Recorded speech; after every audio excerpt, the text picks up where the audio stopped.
L Gas, call 13 11 61. A sponsor of City Park Radio.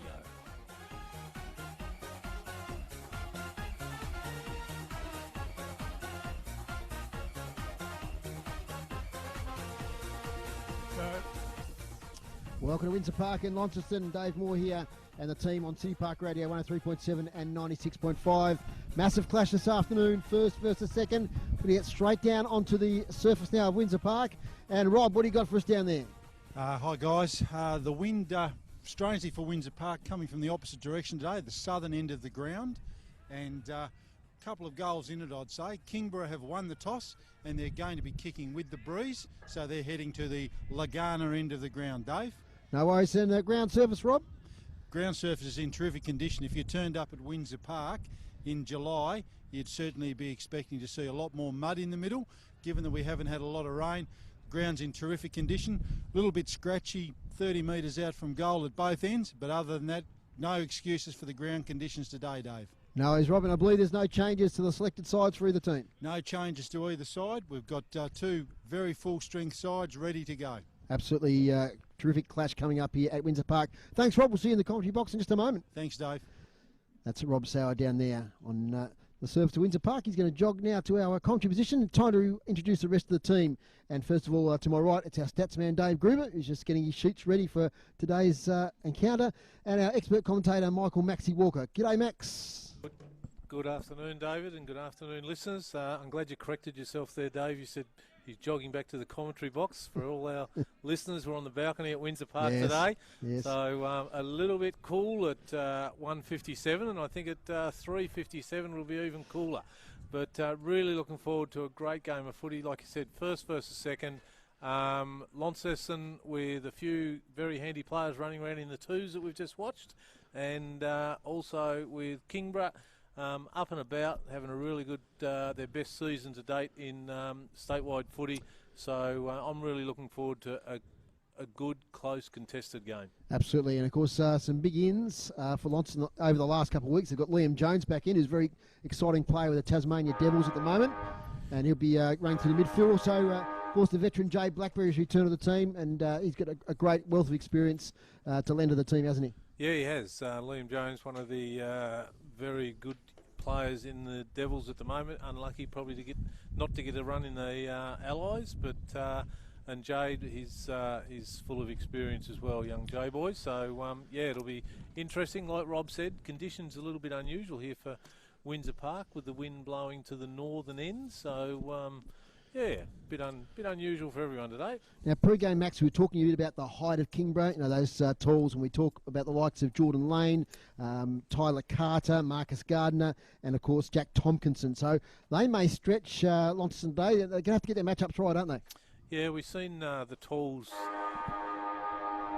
of the Tigers the other week against North Launceston in action, and they were very impressive. They just, in the end, they just got too much for Alex Lee, and Launceston today have got probably their one and only recognised ruckman at the club at the moment available for seniors, and he's back today, Gronawegan, so he'll have his work cut out.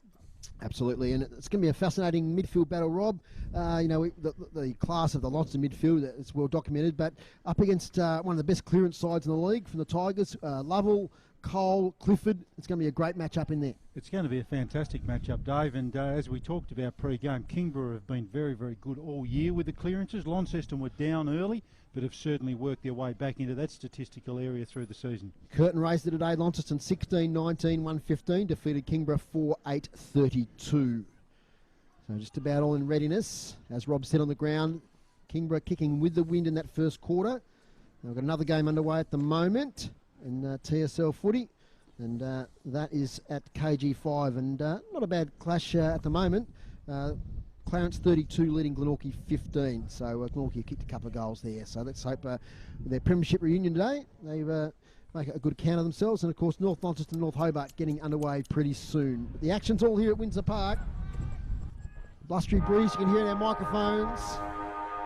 Umpire holds the ball aloft. City Park Radio, 103.7, 96.5. Here's Rob Sauer. Tompkinson versus Gronawegan. Thompson gets his own ball, kicks it along. Big long kick into the forward line. Beautiful mark Fantastic. What a start from Kingborough. Jordan Lane, as Dave mentioned before the game, that Kingborough height, was going to be a challenge for Launceston today. And in the first 10 seconds, Max, that's what we've seen.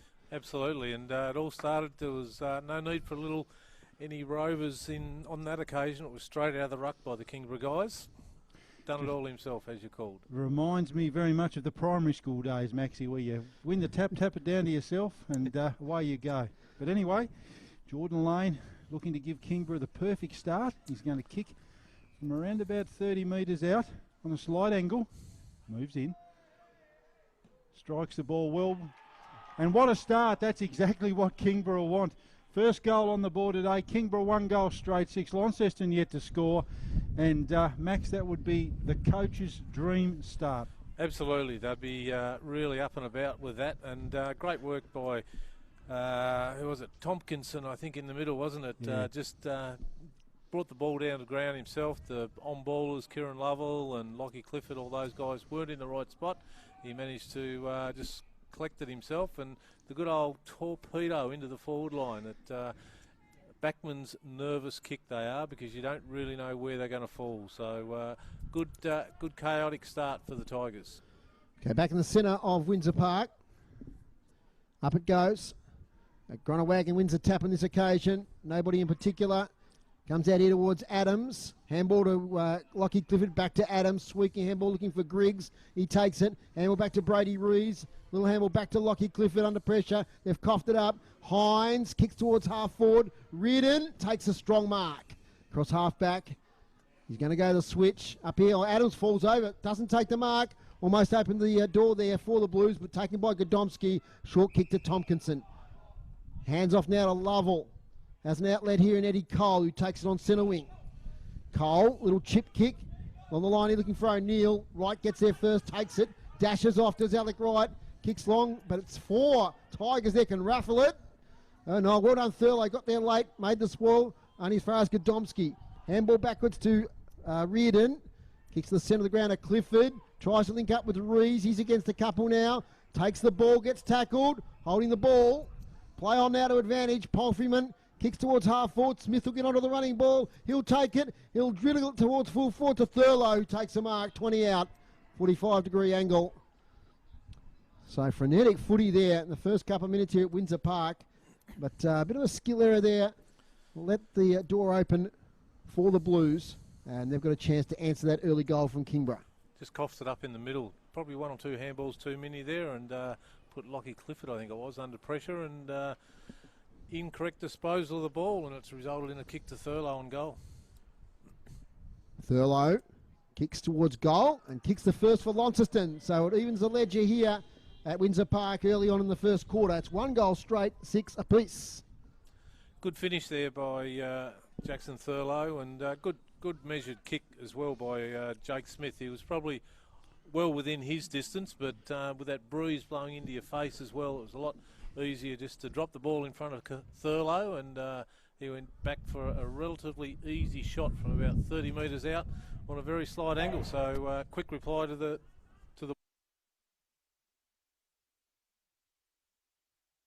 for the game. Eddie Cole standing with JB Harper, which is an important one. Tompkinson gets first hands on again.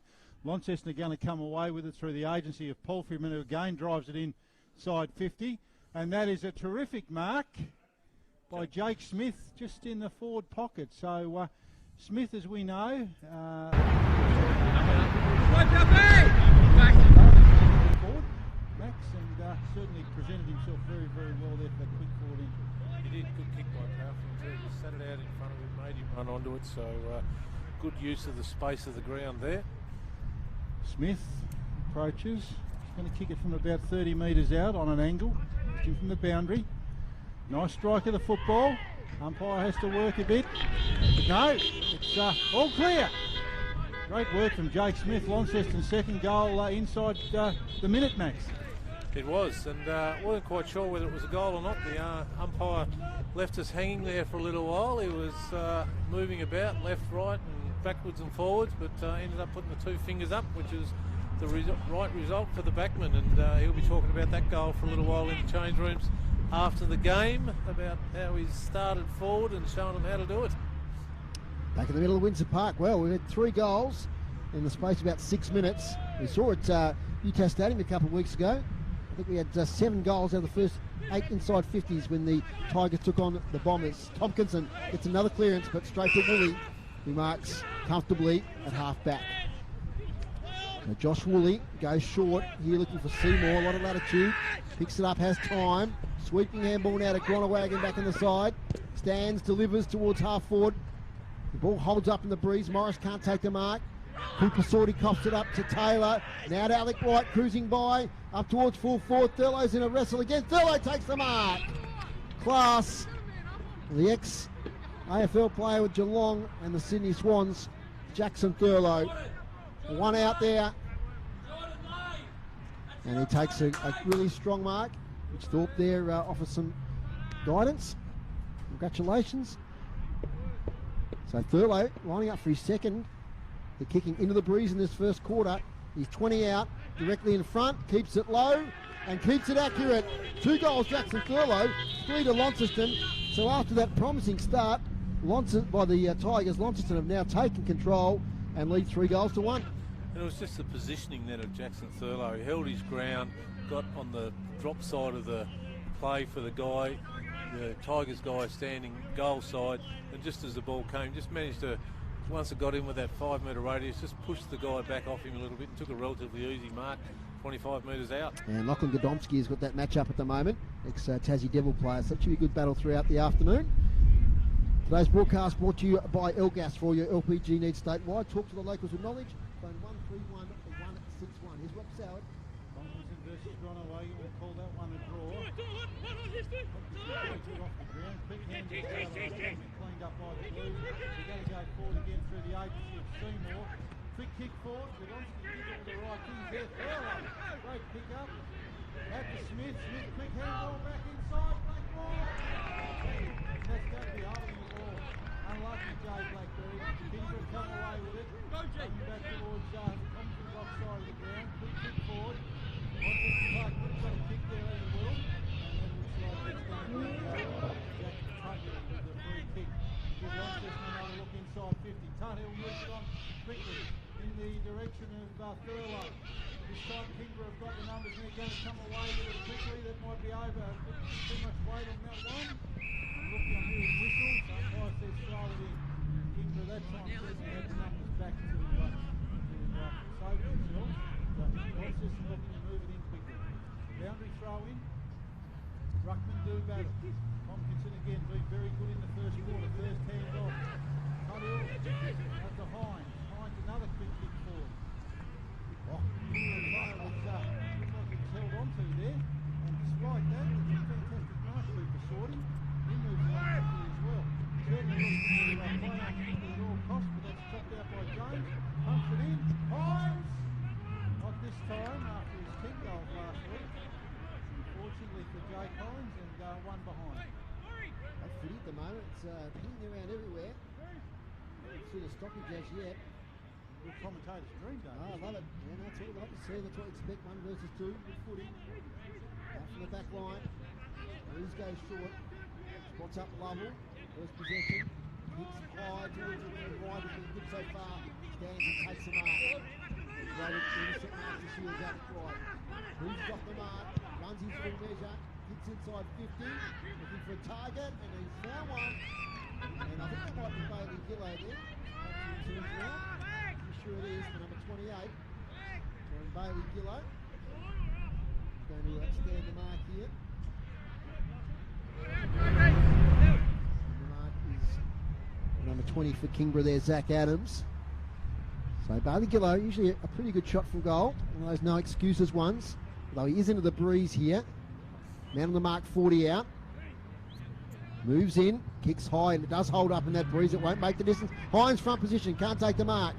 Contested ball, 20 out, flips out. Thurlow for 3, he's got it.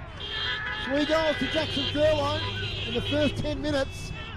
He just showed strength there in the contest and got the ball to boot from the top of the goal square.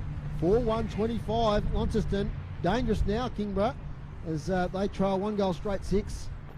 Yeah, they poor defence then by the Kingborough guys too. Like Hines was just so nonchalant when he just shrugged that tackle and just handballed over the top. He knew where Thurlow was and made it look very, very easy in the end. So after a really promising start in that first 30-odd seconds to Jordan Lane clunking at one end, we've had Thurlow putting his own little clinic on at the other end. And Groobs, you got the inside 50s there so far? Ball comes away, in dispute in the middle of the ground. Get to Groobs in a second at the next stoppage. Jake Smith, ridden into the ground there. He's going to come away with a free kick. Put the Blues into attack again. Electric start from then. Out to Seymour. Seymour's looking further afield for a lead. Waving for players to come at him. Moves it very short. But that's going to be okay. He plays on. Back towards Alec Wright. He sprayed that one. Real defenders kicked that one, Dave. And we'll get down to Groobs now for the inside 50s. Yeah, Dave. Clearances even 3 apiece so far. Inside 50s, Launceston well ahead 9 to Tigers 2. Gee, 9-2, Rob. That's a big differential. Absolutely, considering the breeze as well. Ball thrown in the boundary line. Launceston deep into attack. Umpire says that's mine. Almost directly in front, probably about 30 metres out. A lot of players inside that defensive 50 for Kingborough. Ball up, quick kick off the ground there. I didn't see that play, but taken through. Very, very sensible decision there by, I think that was Connor Solder, taking that one through. Behind of the Blues, rush behind. Kingborough move it back in quickly. At far side of the ground. Favouring that as they move the ball up the field. Mark taken just outside the 50. No, I didn't see what that was for. Out of bounds on the full, Out of Rob. bounds on the full. Yep. Just before Golding could take it. So Casey Brown relieving free kick. And that pocket a long way away from us here. And that drifts out of bounds on the full as well on the breeze. So Kingborough will take the free kick. Out of the back pocket. As that's Will Clifford takes it. Under pressure back to Rees. Rees is see the ball over the boundary line there. So tough work clearing that defensive 50. We know that the Blues do that so well. Max, what have you seen? Just young who was it? Miller Hodge and his opponent just having a bit of a tag team wrestle match on the far wing by themselves. Tyler Carter in that one. So it's coming out towards, that was Ben Donnelly who gets the handball away up towards the wing. Punched away by Boyd. Out and out towards Jaden Hines. Takes it just inside the boundary line. Back to Boyd. Chance now for the Tigers. The kick comes up here towards Tompkinson, who takes the mark. Tompkinson, big kick, one-on-one. Carter and Hodge. Carter wrestles Hodge out of the way. Gets to the fall of the ball. Kicks for goal as Tyler Carter and dobs it. Nice goal by the Tigers. Rebounding from their defensive 50. Brought it all the way up. And that one-out contest between Miller Hodge and Tyler Carter results in the second goal for the Tigers. We've had 6 goals in 13 minutes here. Great start to a great game of footy to date, Dave, and just quick ball movement by the Tigers then. As soon as they got it on the half-forward flank here, they kicked it in there. Got a bit of a lucky bounce there, Tyler Carter. Kept running away from him, which meant that he could run with the ball as well. And pretty easy goal in the scheme of it for a guy of his ability. The height that we've talked about before the game certainly came into play there, and we've obviously had a change in the ruck, and Gardner's gone into the ruck now for Kingborough, and he's going to get first hand on it, give his on-ballers first use. Launceston do come away with it though. Scrambly play, Gardner butters up, it's going to come in from Lovell. Just a real worm burn of that one. Kingborough player held on to, could have got a free kick. Umpire says no. Launceston got the numbers. Seymour off the ground. Right, quick kick forward. Doesn't bounce fortuitously, unfortunately, for the Kingborough player. He's going to come away with a free kick there. Zach Adams, he's copped one in the back from Ryan Tyrrell. Drives it along into the forward line for Kingborough. And that's a fantastic mark, absolutely fantastic mark there again. Jordan Lane, just a little bit too big for Alec Wright. Had that body in the right spot there, Max. Yeah, he did. And they've got to make the most of these opportunities. We said before the game it's probably a 2-goal breeze maybe, but Launceston have proven us wrong to date because they've kicked 4 against it. And yeah, they've got to, we're only, 14, nearly 15 minutes, another good 10 minutes to go plus in this quarter. So the Tigers will be looking to get a few more on the board, yeah? Lane's on an angle, he's right in front of our commentary position. Going to kick this from around about 40 metres out. Strikes the ball well, pushes it across though, and I think that's going to miss the lot. Out of bounds on the full. Kick it towards the club room side, and it's certainly been one thing that's really impressed me with Kingborough is they've been very sensible with their use of the football. That's going to be a free kick there to Alec Wright, who was cleaned up from behind. Well, that might be reversal, Rob. No. Yep. That player came in there to remonstrate and pushed Tyler Carter to the turf. And I'm just trying to see who it was. It was Jaden Hines and deemed as high contact. So this could be a really pivotal moment in this first quarter. They've been very sensible, as I was just saying there, Dave, before that free kick with the use of the ball. Sometimes when you've got a breeze, you can blaze away, but they've certainly been very strategic in their ball use. So Tyler Carter is in a pretty tough angle here. For our radar listeners, he's right in front of the canteen at the Launceston Footy Club, kicking to the northern end of the ground.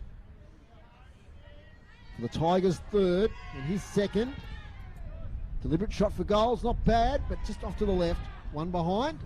So 2-1-13 Kingborough. And Launceston 4-2-26 comes out quickly. Could be a turnover here, taken by Daigan. He's tackled by Seymour, no prior.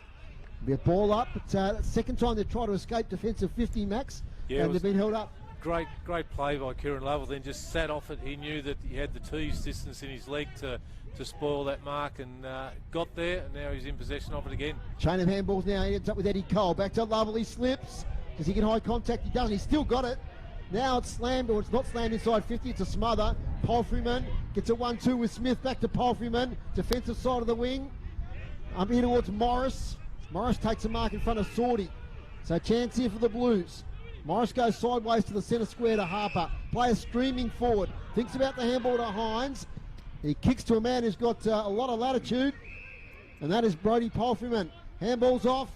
Chance here for the Blues through Gillow, who shoots for goal to the goal square. It's thumped through by Reardon though. One behind. 4-3-27 Launceston. Kingborough 2-1-13. It's a really enjoyable brand of football at the moment. It's really end-to-end stuff, and as you'd expect, as you mentioned earlier, Dave, 1 versus 2. Reardon runs his full measure and drives it long onto that far wing. Going to beat everyone. Picked up there by the Kingborough player in Lovell. He's been busy in the last 5 minutes. Kingborough launching another attack. Launceston with the numbers though. Slipped over. Kingborough players dived in on him. The umpire was going to hold that one up, but no, Kingborough come away with it. Looked like Lovell again. Quick kick inside 50. This time Launceston got the numbers, but he's dropped the mark. Right, got time, caught. Quick handball out. Harper. Seymour, back into the middle. Quick movement there from Harper again. Calling the familiar names. Launceston settle it down. Now there's options galore inside 50. Gillow. No. Liam Jones. Jones, sorry, and that's going to be touched on the line. I don't know what happened there with Jones. I think he thought he had a little bit more time than he did and didn't get the leg behind that one. Next. Certainly kept it very low there. Just had to kick it a little bit higher. It was a dead cert for a goal as Brady Rees now kicks it out of defence towards the wing. Tyler Carter reads it well. It's a handball away to Graham. Graham short kick, picking up beautifully as Daigan. Handball now to Lovell. Lovell leaned back on a kick, not great though, intercepted by Seymour. He's got support from Tudill. He kicks up the wing, Morris. Oh, nice mark from behind Cooper Sorty. That's 2 big grabs in this first quarter. Morris is down. From the half-back, Cooper Sorty kicks the wing, spots up Daigan. He's got a short option here. Does it well now to the skipper and Lockie Clifford. Kicks inside 50 towards Gardner. Over the back to Lane. He tries to tap it back into play. But Wright sees it out 20 metres around from the left behind post. We've been playing about 20 minutes in this first quarter. It's Launceston 4-4-28, Kingborough 2-1-13. And Launceston kicking those 3 goals in the space of about 7 minutes early in this quarter to really get the advantage into the breeze. But we've got a bit to play in this first quarter. Front position Lane, wins a tap nicely to Lovell. He spins out of it, right foot snap for goal to Lovell. Has he got the legs? It has, but it's off for a behind. 2-2-14. Half the score now of Launceston, who are 4-4-28. Listen to City Park Radio, 103.7 and 96.5. Alec Wright moves it back in. A little bit more ease of that this time to Harper. Harper goes across to Seymour, puts him under pressure, but great strength. Fletcher Seymour. That was going to end up in a goal if he hadn't have held that. Kingborough player running through beautifully. Right space. Seymour plays on. Looks for Morris. Butters up. Back to Seymour. Kingborough ball. In dispute. Geigen. Umpire said that's holding the ball or pushing the... Holding the ball. Yep. Holding the ball. Great tackle there. Fletcher Seymour. Wants players coming at him. Making Zach Morris work. Morris has got plenty of time. Heads out towards the wing position to Joe Gronewagen. Gronewagen looks upfield. Players running forward. Gronewagen waves them on. Wobbly old kick sits up in the breeze. Beats everyone. Back to Seymour. He's been busy. He's got players open. Jaden Hines on the far side. Hines stops, props, has a look. Nice little kick inside there to Tuthill. Tuthill moves it on quickly. Deep into the forward line. And that's a really great mark there, Elijah Reardon. Got himself into the right spot. Plays on quickly. Dangerous kick. Chopped out there by Bailey Gillow. Another Launceston inside 50. That's a worm burner. Didn't make the most of that opportunity. Reardon making up from his mistake. Great tackle. Holds the ball up 40 metres out, Dave. Yes, Elijah Reardon, of course, started as a forward in his early days. Took a magnificent mark at Twin Ovals last year, which great photograph of that one. He's on the ball again. Players slipping over a bit. We said the surface is pretty good, but we have seen players slip over. We've had a little bit of drizzle in the earlier game this afternoon. Just won quite nicely by Launceston, the Development League, by 83 points. Up it goes. Tap clear of the contest. Picking up again is Gillow. He's had a good first quarter. He's tackled by two, though. Riley Ashland. Umpire lets it go, but then decides to ball it up. It's a gloomy day. Chilly, southerly breeze here. Training lights are on. Taking much of an effect at the moment. Tompkinson taps it straight to Tyrrell, then lays a tackle high on Ryan Tyrrell. So he'll get up. And what we've seen so far, it's probably too far out into this breeze. There's a lot of players back on the goal line. So he sets it up, looking for a big grab here from somebody. Oh, over the back, Thurlow has kicked 4 goals now. He just sat there. It went into his lap, and he turned around and banged it through. And what a big first quarter he's had now. We've got something happening at half forward, Max. Yep. Yeah, it's going to be a kick to Brodie Powerful at centre half forward there. Big Jack Tompkinson got a little bit excited, just slung him to the ground after that goal. And now he's got the kick straight after the goal. Get it in there, feeds it off, and we've got another one. Woolley to the goal square. Another chance here for Thurlow. Spills over the contest. He gets it. Handballs away. Back to Tyrrell on his wrong side. Handballs to Blackberry. Snaps at goal. Jay Blackberry to the goal square. Nearly a mark there to Morris. He gets it. Coughs it up though there to Sorty. They're just going to have to punt it out, and they do. Kingborough might work out here pretty well to Clifford. Clifford takes it. Leans back on the kick. He's looking for Tyler Carter, who's well up the ground. Taken by Jack Tuthill, but I think it's going to come back to Tyler Carter, who'll take a free kick defensive side of the wing. Yeah, look, that's just really silly. But anyway, they didn't get punished for it. Long raking kick there from Kingborough to a pack. Ball in dispute. Launceston got the numbers. Could have been held there, Tuthill, but no. Umpire says no. Right, he's busy. Far side of the ground. Jaden Hines drives it forward again for the Blues. Kingborough player worked under it. Launceston again through the agency of Jones, I think that was. Nice kick into the forward line. Blackberry busy. Trying to get his hands on it. Ball in dispute about top of the goal square there, actually. Umpire says that's going to be mine. Scrambly stuff. But all Launceston in the last few minutes, just that the pressure around the ball has been absolutely fantastic, and pressuring Kingborough into some mistakes. Kingborough won't want to give one up here just before quarter time. Wild old throw from the umpire. Kingborough just belted out of there, trying to give themselves some time. Gronewagen's going to pick it up. He's got to push in the back. Umpire says play on. Launceston looking for another opportunity. Nice, clever kick there. Looking for Hines. Jaden Hines, I think that is. And that's a really, really nice mark just inside 50. Diving in front of his Kingborough opponent, Dave. Yeah, Jack Tuthill, he's just growing season by season, isn't he, Max? He's had a lot of it in this first quarter, and it was his little assist kick there that set up this opportunity. Yeah, no, he just gets better every time you watch him. Just running off half back or plays, up the ground a little bit more, in recent season a bit. One of these coach killers. Jaden Hines goes short. Oh, he's mucked that up, but no, he's still in the possession of the Blues. Palfreyman by hand, out wide, he's going to get it back, drives it, wild old kick up into the air, top of the goal square. Kingborough got the numbers. Fletcher Seymour, quick kick off the boot. Kingborough trying to desperately hold its way, and they do. Quick kick out though, but it's going to come back. It looks like Jake Smith. Jake Smith just saying to his players, settle it down. Launceston really had all the play in the last 5 minutes. Haven't had reward for effort though. Kingborough defence holding firm, but Launceston, in fairness, Max, probably not making the best decisions there in their forward entries. Well, there's been a lot of skill errors probably in the last 5 or 6 minutes by both sides. Smith strikes it well, sits up into the breeze, but it was always going to miss, and the umpire signals one behind. So let off there for Kingborough. Launceston really ramped that pressure up, Dave, in the last few minutes. Absolutely. Inside 50s, 16-6 at the moment in this first quarter. That's into the breeze. Although we should get a read on that breeze, I think, at half-time when both teams have used it. As Reardon gets it to Griggs, back to Reardon in the goal square. His short kicks, pretty good. Finds Marcus Gardner at half-back. Gardner looking here for Graham. Good kick. Graham marks. Chance to build something here for the Tigers. Can they get a late one in this first quarter? Marked by Dygan in the centre circles. He goes, dodges around. It's a handball now to Clifford. He kicks up towards half forward, but that's a good mark by Boyd. In fact, it was Godomski who kicked that ball forward. So good mark, Jacob Boyd. Short now to Harper with a tempo footy late in the quarter. Harper, 45 kick, finds Jones.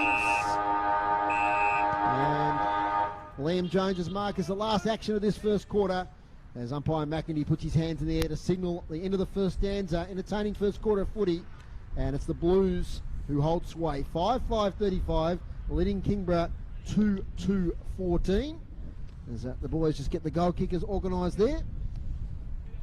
So who's going to go? The goal kickers, Max? Yep, goal kickers for Launceston. Jackson Thurlow kicked 4, 3 really impressive ones, and that relatively easy one over the back of the pack in the last few minutes. So he's got 4, and Jake Smith chipped in with 1 as well. And for the 2 for the Kingborough Tigers to date, Jordan Lane kicked the first of the game in the first 30 seconds, and Tyler Carter followed up with their second. Dave Gruber, the team stats to quarter time. Yeah, Dave. Hit outs are pretty even contest in the ruck there with 7 to Launceston, 8 to Kingborough. Clearances, the Tigers ahead there 8-4. Inside 50s, as you just mentioned, 16 to Launceston in that quarter and 6 to the Tigers. Marks inside 50, a few taken in these conditions today, was 6 to Launceston and 2 to the Tigers. And free kicks, Launceston's way 8-4. Thanks there to Dave Gruber for those stats. Max, before we head back to the City Park Radio Studios for some messages, what are your thoughts here on that first quarter? Yeah, look, it started at a frantic pace, didn't it? The Tigers came out all fired up, and the first few minutes I thought, their motto for the day might be physicality, because they were hitting hard, they were bowling the blue players over, and but it didn't last for long. It just seemed to be the first 5 or 6 minutes, and the fizz went out of them. But and then Jackson Thurlow took over. Just bang, bang, bang, and then at the end of the quarter, another bang. The ball movement on both sides has been good when they've been able to control it, but the pressure by the opposition, when you have got it, you've got to be switched on, because the pressure that whether it be the Kingborough guys or the Launceston Blues players, when the opposition's got it, they are applying some ferocious pressure, which has caused, probably in the favour of Launceston, more turnovers to them against the Tigers, which has managed them to get the ball deep into that forward line on a couple of occasions. So the Tiger camp would be really keen to just adjust that. There's been no real pattern of play. I noticed Launceston were very keen to get it on the top side of the ground there. They didn't want to see it down here on the river side of the ground at all. And that half-back line were terrific. They Tatil, Boyd, Wright, just forward movement after forward movement. Yeah, and you've got Wright, probably I think might be the tallest of the three. They're all fairly medium talls, if you want to call them that, across the half-back. But they've also got the backup of the Jamison's houses and so forth back there as well, when they do need it to come over the back of the pack and put the big punch in. And the Tigers getting a fair share of clearances. Lovell's been busy, Lockie Clifford, and Tompkinson, of course, has been really good in the ruck, but they're not sort of making the most of those. They're under pressure with sort of those possessions. Yeah, well, they did early. Those first couple of centre bounces, they got the good clearances, but then Launceston tidied their act up a little bit and started to play a bit more one-on-one, and the ball got into Joby Harper's hands and Brodie Powerfman's hands, and they just managed to clear it away from those centre scrimmages. Quarter time here at Windsor Park. It's Launceston 5-5-35, Kingborough at 2-2-14. We'll take a break here on City Park Radio. We'll come back for second quarter action. We all love Launceston City Park Radio, your local radio station. If you support City Park Radio through a membership in 2022, Elgas would like to say thank you. And as a way of saying thanks, we'll take $10 off your next LPG delivery. That's right, if you have an account with Elgas, your next LPG delivery will receive $10 off if you have a 2022 membership of Launceston City Park Radio. From the smallest domestic to the largest commercial, phone your local LPG experts on 131 161 for full details. Terms and conditions apply. Elgas is a sponsor of City Park Radio. My name is Yvonne. And my name is Neil. Together we are Team Hawkins at Harcourts, Launceston. We are proud to announce that we have experience. Working under the Harcourts banner collectively for almost 30 years, we have the experience, training and knowledge to help you get the results you are looking for. Call us for a free appraisal today and ask to speak with Team Hawkins. And try the Hawkins experience for yourself.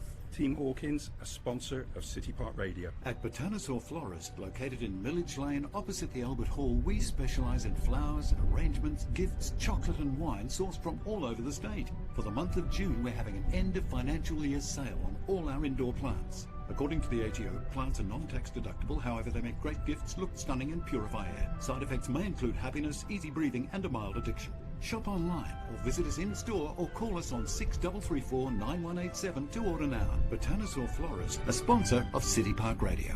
You're listening to Tasmanian State League Football on City Park Radio.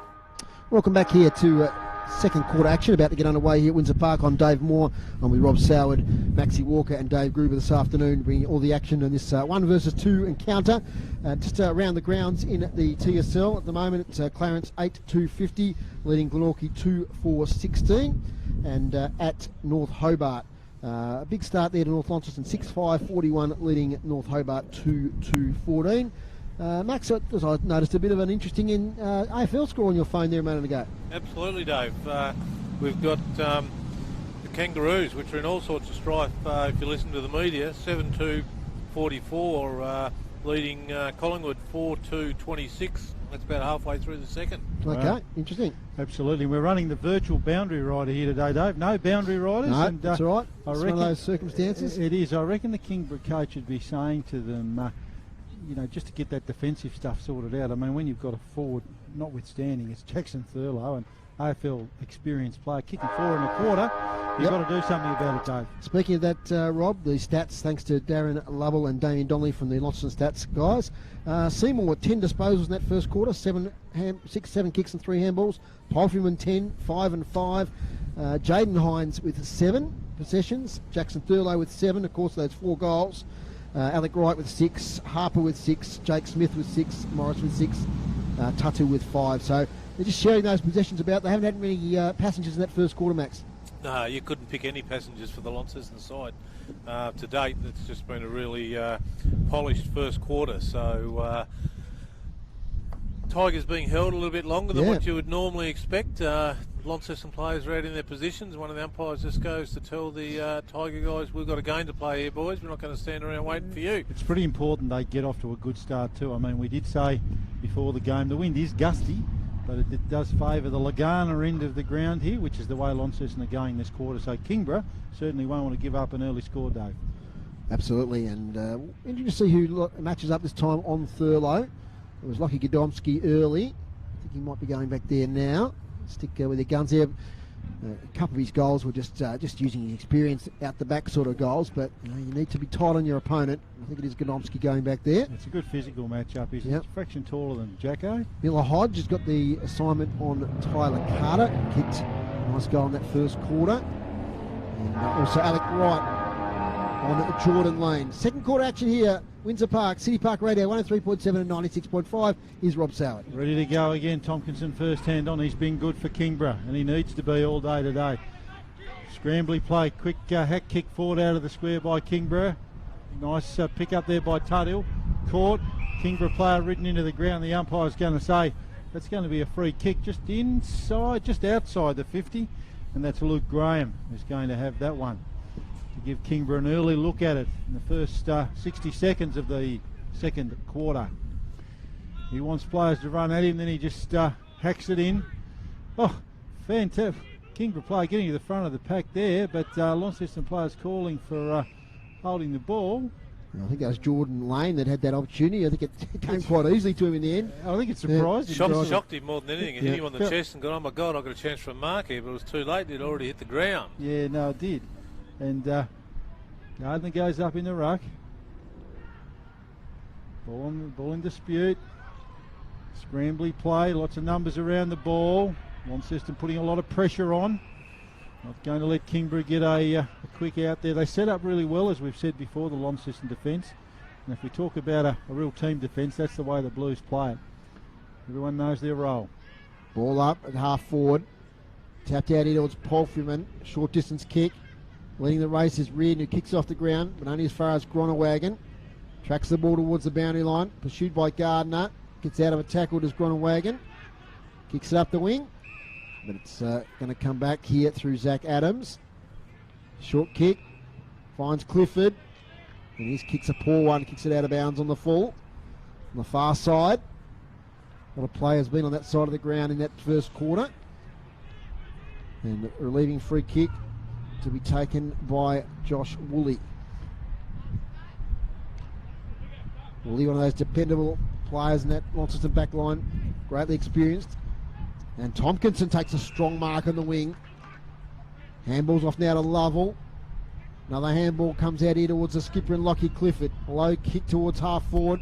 Taken by O'Neill. George O'Neill, the boy from Signet. 2 kicks out from goal. Goes in towards the pocket. Graham can't quite take the mark. Hit him like a tracer bullet. To coin a phrase, and it bounced off his chest and goes out of bounds. The wind's blowing across the ground rather than goals to goals, so I'm just wondering why they're playing over that side of the ground. Yeah, it's certainly very swirly. I'm seeing kicks go good distance both ends at the moment. Lane with a tap out. Back here now, a little handball over the top from Cole. Ends up now with Brady Ruiz. Takes on the tackle, does get the handball away though. Eddie Cole pushed off his kick a little bit. Still dangerous here for Launceston. Handball by O'Neill. And in the end, Woolley roosts it out of half-back. You know, it was a contest between Hines and Donnelly. It's fisted out of bounds. A boundary throw in. No score yet in this quarter. Launceston 5-5-35. Kingborough 2-2-14.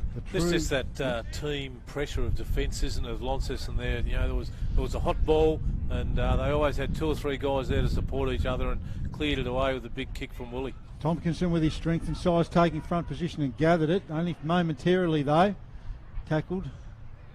All in dispute, lots of numbers around the footy.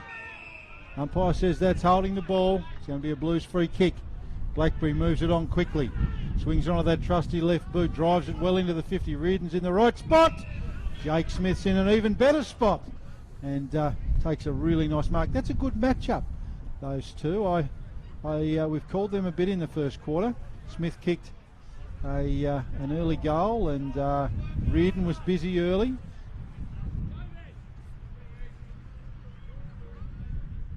Smith looking to give Launceston the start they want in this second quarter. He's going to be just inside the 50 when he kicks it. Strikes it well.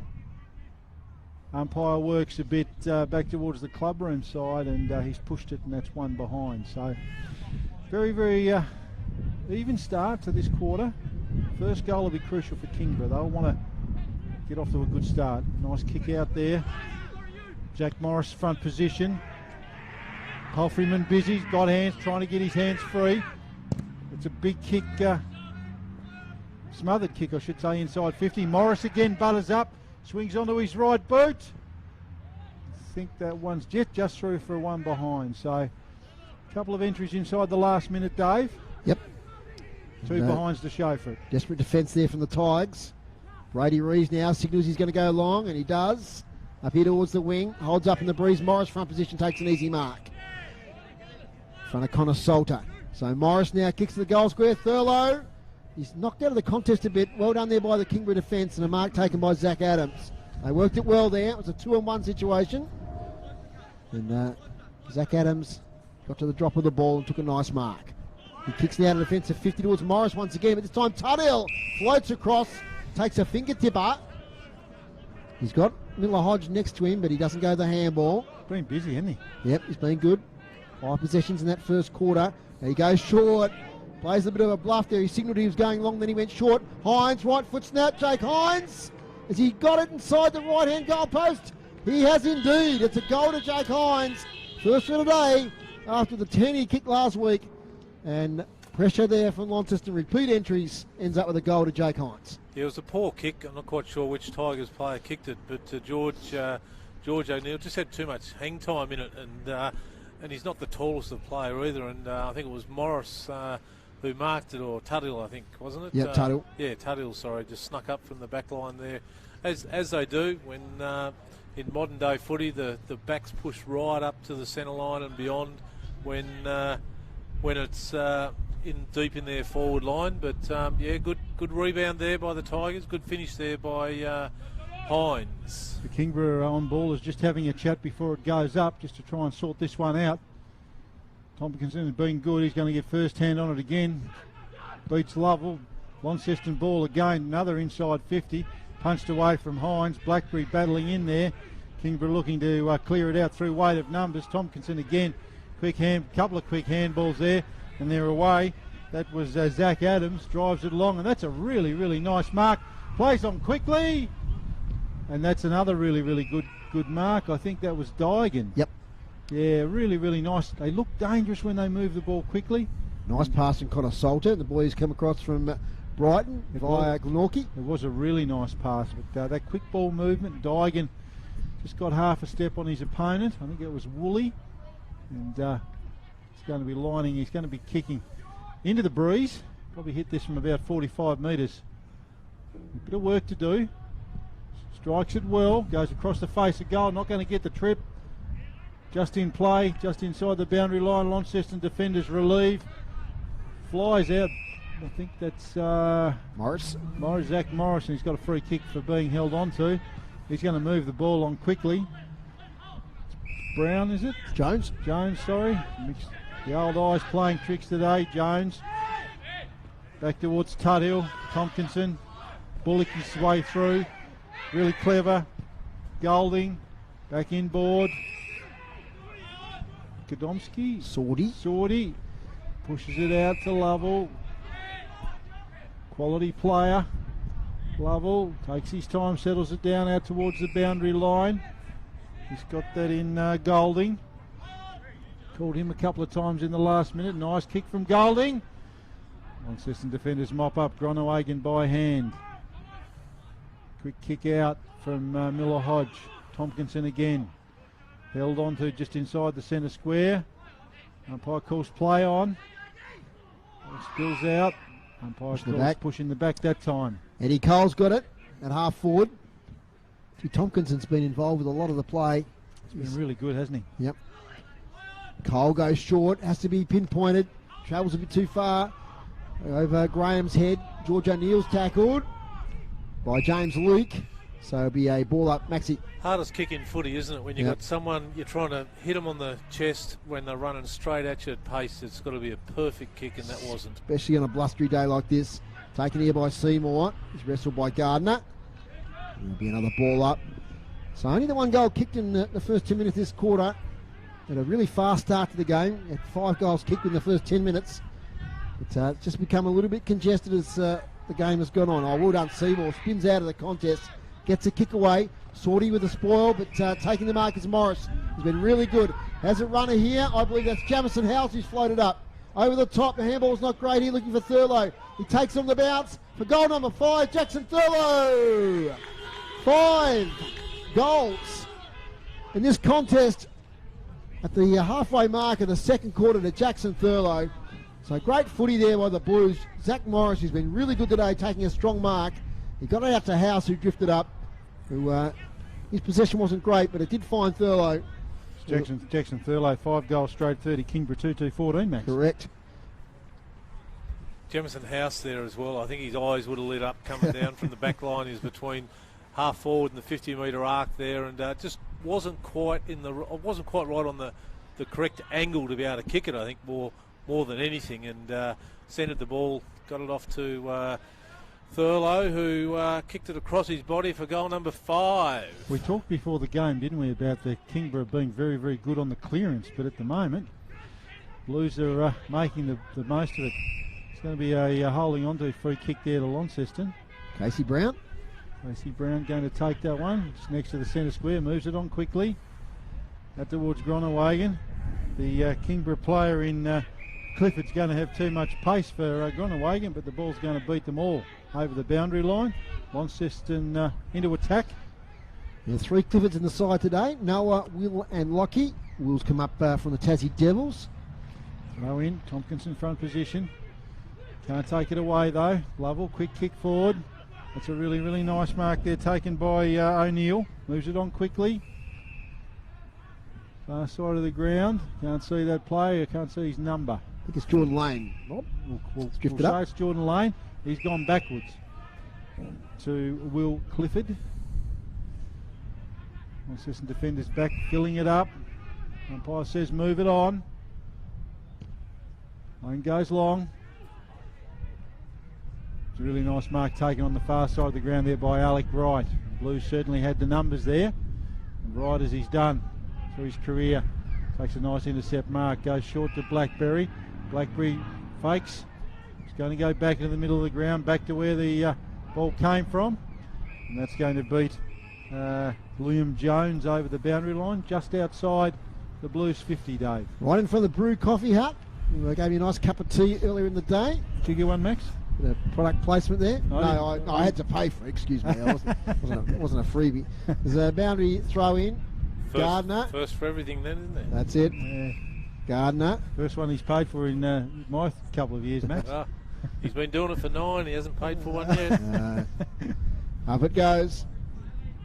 Knockout in towards Harper, who's been quiet by his standards. Seymour kicks inside 50. Here's Jake Hines at his bootlaces. Gets it on the second attempt. It's a handball away, only as far as Zach Adams. He gets it to Lovell. Lovell clears defensive 50 with a spearing pass. But front position was right. Play on as he got a push in the back. Kicks it to the goal square. Couple of players there. One of those is Morris. Zach Morris takes the contested mark. 15 out, 45-degree angle.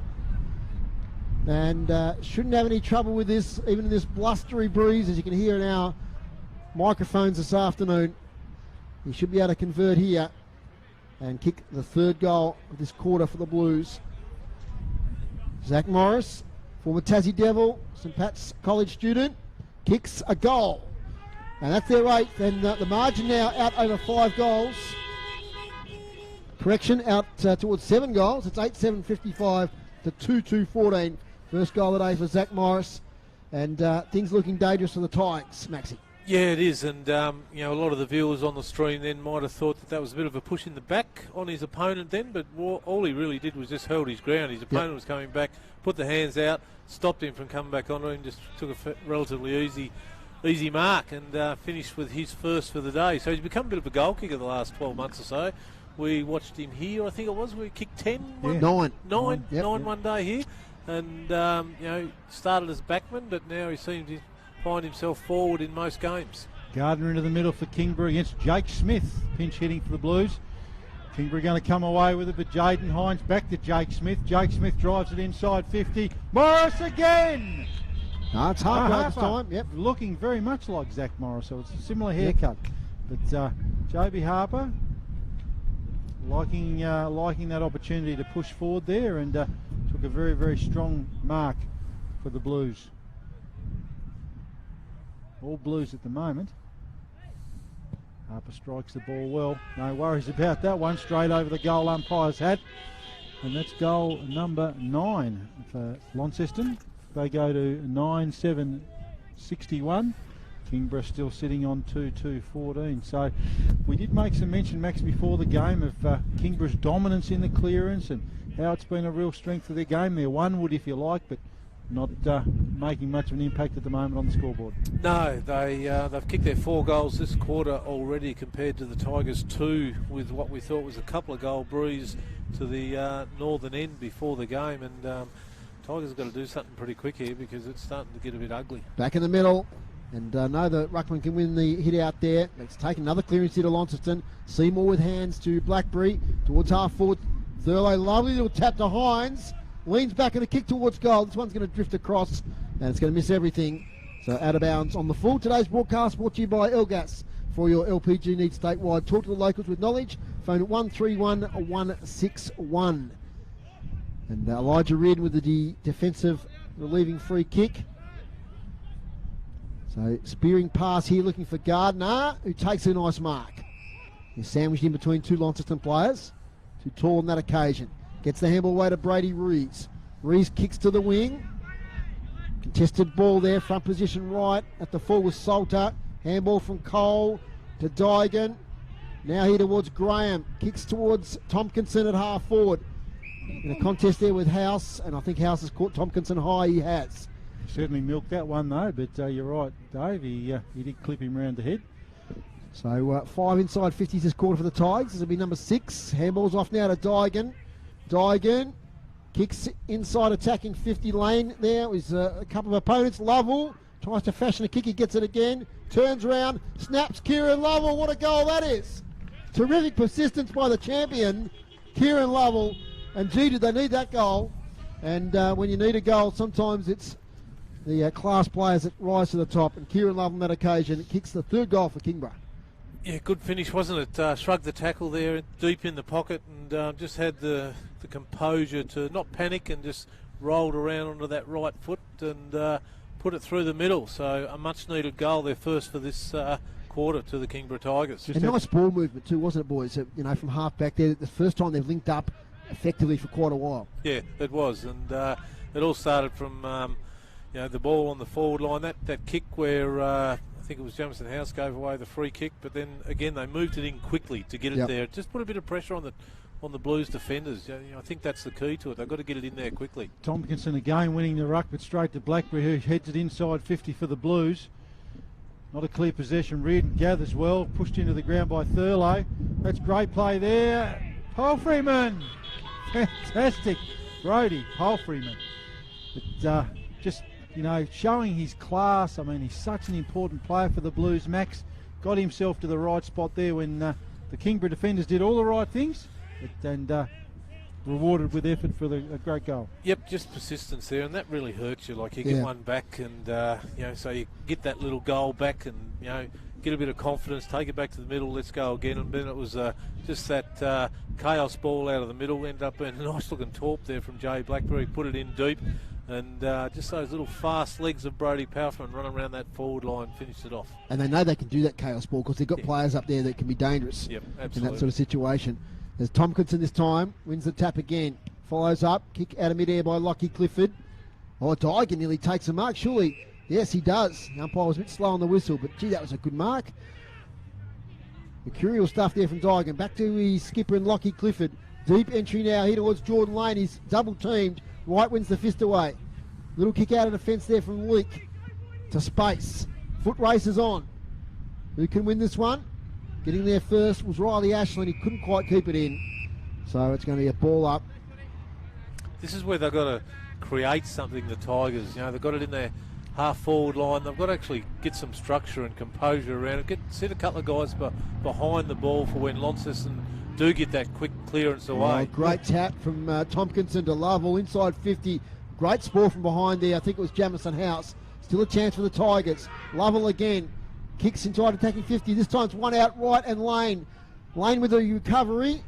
It's taken there by James Leake. Second time in a minute. He's cleared the ball away. It's going to go as far as Tompkinson, who's met heavily there. Still takes the mark. So Lockie Griggs on his right side for the left footer. Low spearing pass is poor.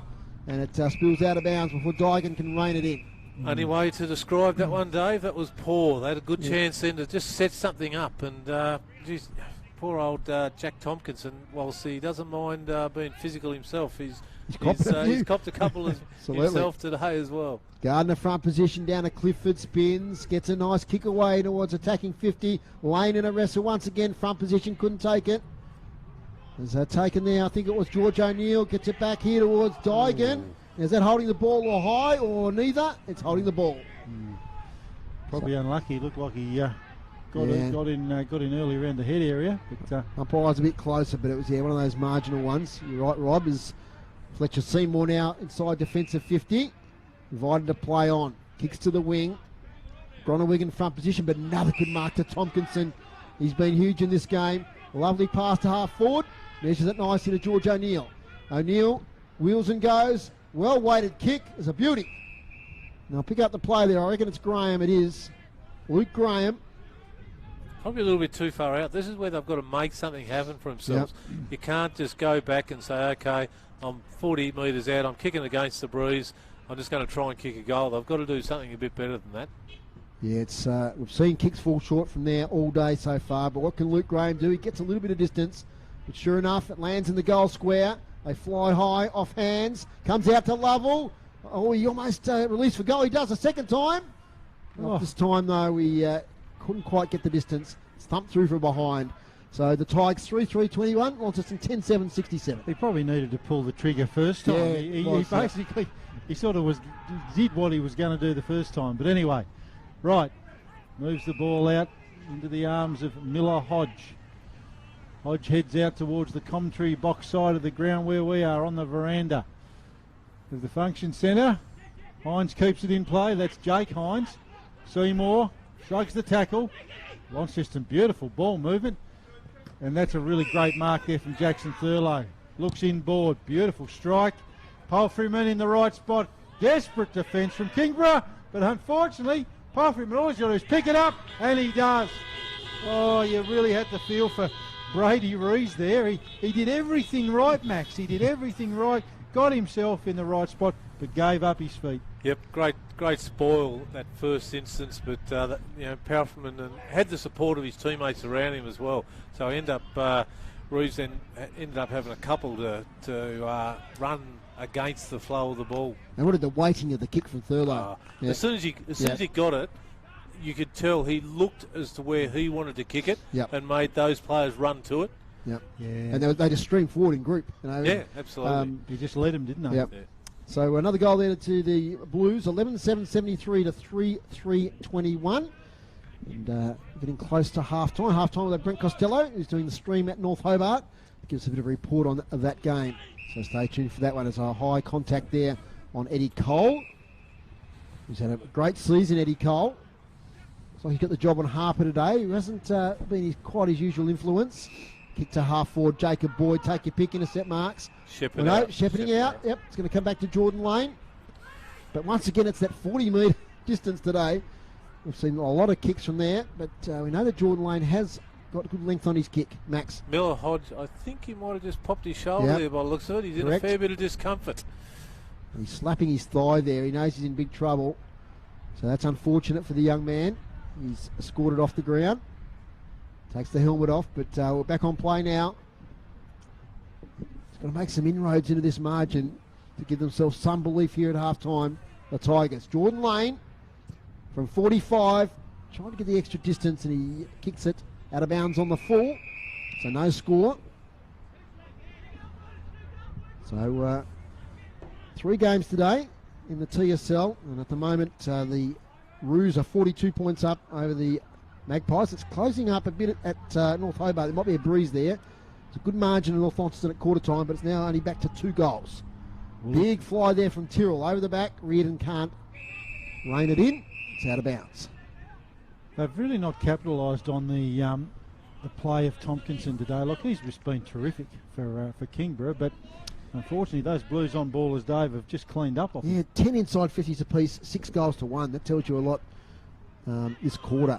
Been so efficient going forward to the Blues, and the defence has really held out in this quarter despite the entries for the Tigers. As Tyrrell's got it now to Palfreyman. They run it here to Launceston up towards half forward to Hines, who takes a dive or attempts a diving mark, spills it.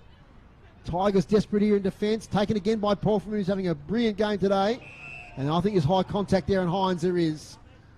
The 2 Tigers went in, and I think a hip of one of their players there caught the head of Hines. Umpire was perfectly positioned for that too. Been great umpiring here today, as we've seen all season. Dave, really Tommy McEntee, one of the best in the business. If I can coin a phrase there. I use probably far too often. There's In comes Hines with the orange boots. He's kicked 1 today, 10 last week. Leading goal kickers in the TSL.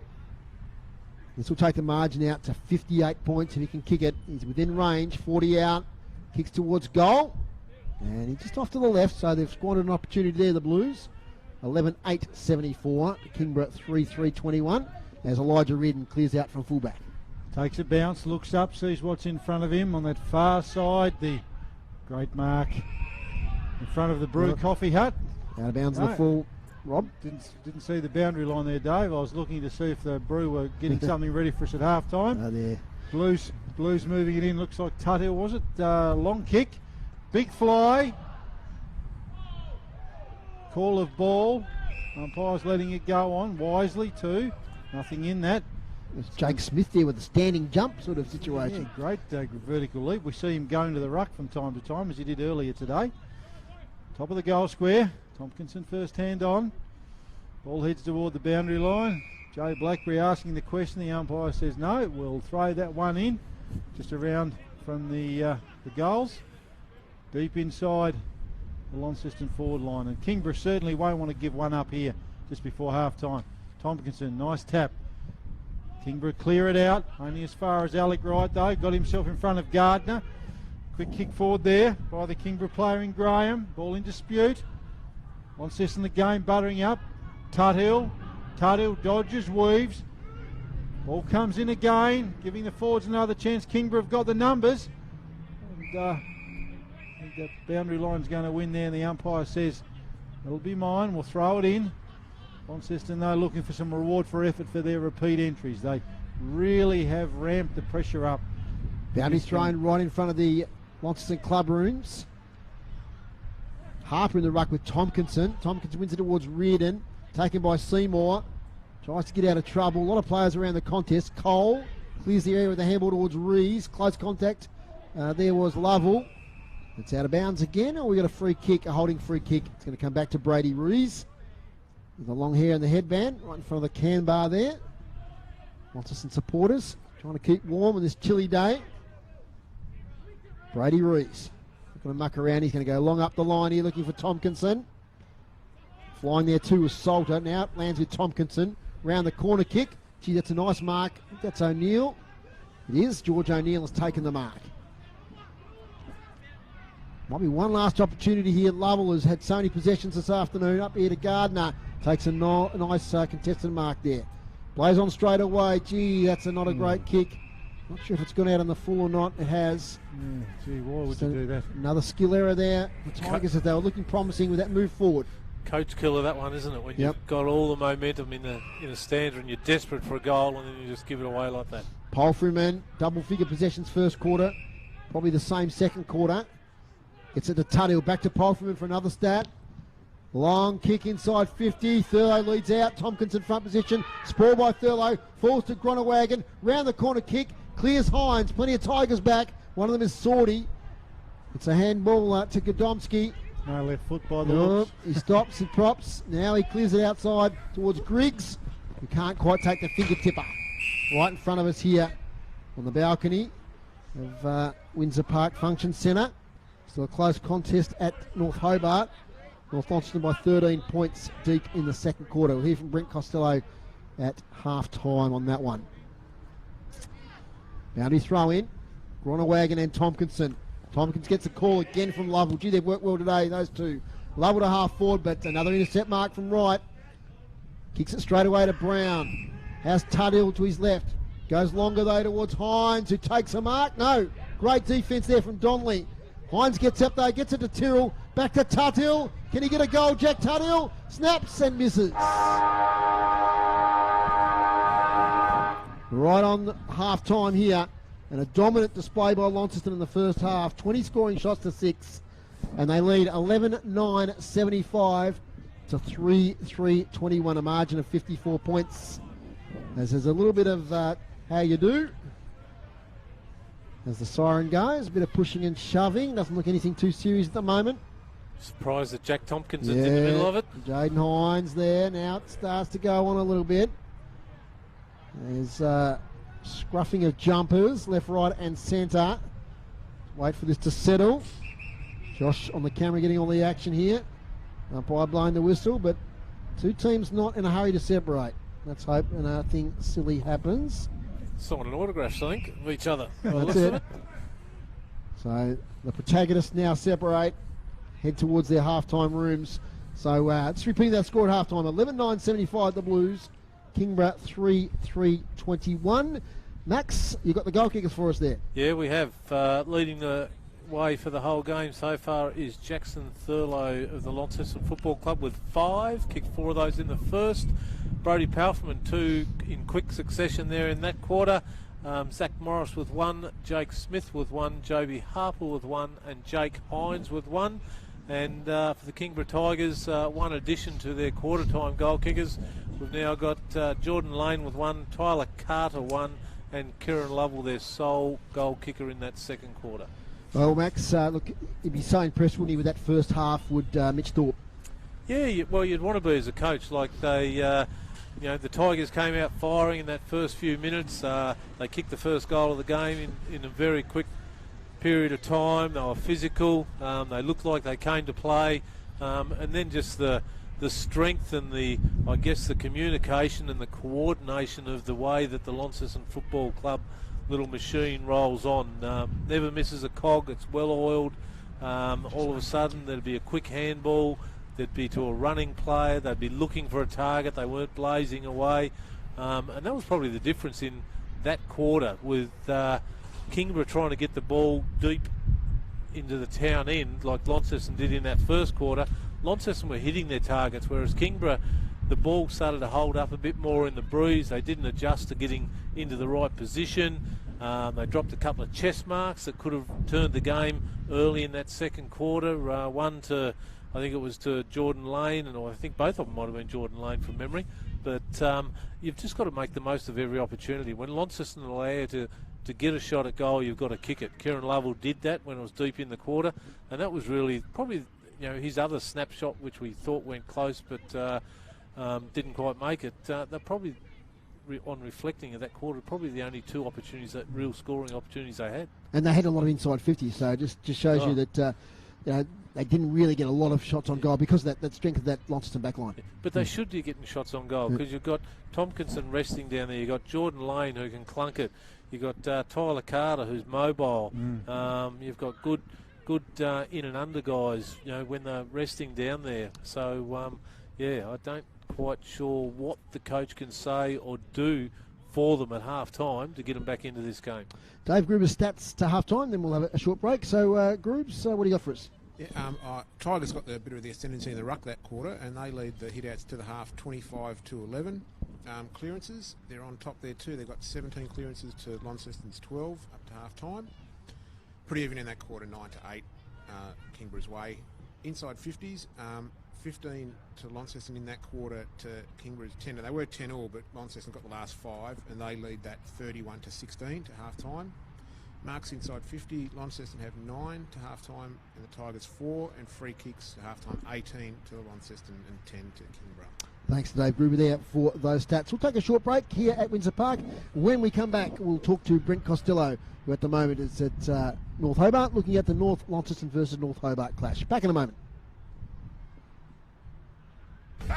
We got it all here at MMA News Agency, so come on in. After your ticket to freedom, maybe some gifts for the missus, or even just bits and bobs to get you through the daily grind. Come on in, we're open Monday, Tuesday, Wednesday, Thursday, Friday, Saturday and Sunday. I'm Mr. Lotto, and we've got it all. Remember, MMA News Agency is open for you when the others aren't. Open just about all hours. MMA News Agency, opposite UTES Stadium, with free parking at the door. Buy it, gift it, wrap it, post it. Lovely jubbly. A proud sponsor of City Park Radio. City Park Radio relies on its members, volunteers and local business to maintain the programs you enjoy. And you can support them and the wide variety of programs by making a donation to the station. It's so easy for you to donate. Just head to our website, cityparkradio.com, on your PC or smart device and click the donate button. Anything over $2 is tax deductible and you'll receive your receipt immediately by email. Donate now to City Park Radio. We all love Launceston City Park Radio, your local radio station. If you support City Park Radio through a membership in 2022, Elgas would like to say thank you. And as a way of saying thanks, we'll take $10 off your next LPG delivery. That's right, if you have an account with Elgas, your next LPG delivery will receive $10 off if you have a 2022 membership of Launceston City Park Radio. From the smallest domestic to the largest commercial, phone your local LPG experts on 131 161 for full details. Terms and conditions apply. Elgas is a sponsor of City Park Radio. You're listening to great TSL action, Tasmanian State League football on City Park Radio. Yes, welcome back to City Park Radio, 103.7 and 96.5, and via our online facility. We're here at Windsor Park. This eagerly anticipated first versus second clash, but at the moment it's a one-sided affair. And Launceston 11-9-75 leading Kingborough 3-3-21 at KG5 halfway through the last quarter. It's the Roos 13-7-85 leading Glenorchy 6-7-43. So a much more competitive effort there from the Magpies. And the third game in the TSL today is at North Hobart. And it's a really important clash for North Launceston. They can't afford to drop this one. And it's a pretty good contest at half-time. And down there calling the game for the stream is Win News reporter and also one of the Water boys, Brent Costello. G'day, Breno. What's happening down there, mate? We got you there, Brent. We got you. You got your man? Yeah. You right, Brent? Hello. Hello. G'day, Brent. Can you hear me? I can hear you, Dave. Can you hear me? I can indeed. What's happening down there at North Hobart? Yeah, entertaining game, Dave, here so far. It's a game of two quarters, really. North Launceston dominated the first. North Hobart worked their way back into it. So quarter time, it was 6-5-41 North Launceston to 2-2-14 to North Hobart. But a big second term from the Demons saw them put on 5 goals to 2. But it's still North Launceston leading this one 8-10-58 to 7-3-45 at half time. Any breeze advantage down there, Brent? No, not really. No, it's pretty good conditions actually. A little bit overcast and no real breeze to speak of, but certainly all the attacking to the scoreboard's been to the left of the screen. And any major goal kickers to half time? Yeah, you got the goal kickers for you. Seth Campbell's got a couple for North Launceston. Singles to Brad Cox-Goodyear, Harry Bales, Tom Bennett, Jack Event and Will Manshandon. And for North Hobart, we've got Will Splam with 3, Tom Leafheber with 2 and Lockie Murphy-Dale with 1. Noticeable there, Brent, that 2 of the leading goal kickers are young Devils players. You've got Seth Campbell, originally from Burnie, there for North Launceston, and also young Splan for North Hobart. So they're obviously having an influence. Yeah, they are. It's good to see them come back and play TSL footy, isn't it? And this is the sort of impact they can have. And there's a few scattered through both of these teams today, Dave. So you're absolutely right. They're certainly having an impact, which is really exciting. And this is a huge game for North Launceston, isn't it? Because they're in a bit of a wrestle at the moment with Clarence and also Lauderdale for that third and fourth spot. So it's one they really cannot afford to lose. Absolutely, yeah. And there's no doubt about that. And North Hobart, they desperately want to win as well. Obviously, they can't probably have an impact on the finals now, but they've only had the 2 wins for the year. They had a bit of hype about them pre-season, and I'm sure they'll love to ruin a few teams' chances in the run home to final. So that's exactly what they're trying to do here this afternoon. And have you seen the game pan out, Brent? The on-ball battle there. Brad Cox-Goodyear, of course, is a big player for North Launceston. We've got Caswell at North Hobart. So who's been getting on top around the contests? Yeah, Brad's worked his way into the game. Probably a quiet first quarter by his standards, probably, but certainly bobbed up and did some damage there in the second. Caswell, obviously, star with North Hobart's been pretty busy throughout, but North Hobart's really struggled to bring it out of defence there, particularly in the first quarter. But they certainly came and got on top late in that second term. So we're in for a big second half, Dave. It's going to be really exciting to see exactly how this one plays out. Oh, that's great. Brent, while we've got you here, you've had some big interviews over the last couple of weeks. Nick Street, Eddie Maguire, amongst some really important players in this, the Tasmanian AFL team situation that's going on at the moment. How are you seeing things? I mean, there was a little bit of negative press a couple of weeks ago and then some positive stuff happening in the last couple of weeks. So how are you seeing it sitting at the moment? Yeah, it's such an interesting situation, Dave. It really is. A few months ago I was 100% adamant it was going to happen, and I probably dropped to about 40%, but now I'm probably back up to 90, I reckon. If you talk to people in high places, they're pretty confident this gets done. I guess the interesting part is the stadium and the feasibility study into that. We know it won't be completed until early next year, so the presidents will vote on this next month without knowing what the stadium in the future looks like here, which is interesting. But yeah, the people I speak to are quietly confident this gets done, and I just think it has to. Obviously, if it doesn't, it just opens a Pandora's box of things that what will happen with Tassie footy, basically, and we'll leave it in a pretty bad way. So I think we need it to happen just to improve the game here. With basketball booming, soccer at the junior level is absolutely thriving. So something's got to be done, and I think this is a solution. Absolutely, mate. And we thank you for your support. You've had a lot of key figures, as I said, you've interviewed in the recent times, and we'll keep up the good fight. Appreciate that, Dave. Thanks, mate, and good to talk to you. No worries. Just before we let you go, that half-time score again. Yes, North Hobart Oval, it is North Launceston leading this one 8-10-58 to North Hobart 7-3-45. Thanks, Brent. We'll catch you next time. On your day. Thanks, mate. That's Brent Costello there, calling the stream with Andrew Cooling this afternoon at the North Launceston versus North Hobart game. We'll take another break here on City Park Radio. The margin at the moment here is 54 points. When we come back, we'll set the scene for the second half. Do you or someone you love need a helping hand at home? Get the immediate home care help you need through Community Care Tasmania's Dial an Angel service. Help can be arranged for just a few hours or longer. Now you can buy Dial an Angel gift vouchers, the perfect gift for a loved one. Visit our website, cct.org.au. Dial an Angel care service is delivered by people you can trust. Ring Dial an Angel now on 1300 722 400 or 6334 0990 or visit cct.org.au. At Community Care Tasmania, we put your care first. A sponsor of City Park Radio. The 60s. Like trying to find a needle in a haystack. She's so fine.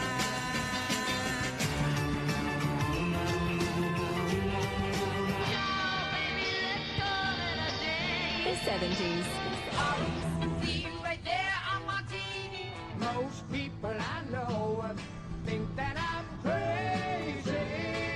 Neither one of us wants to be the first to say goodbye.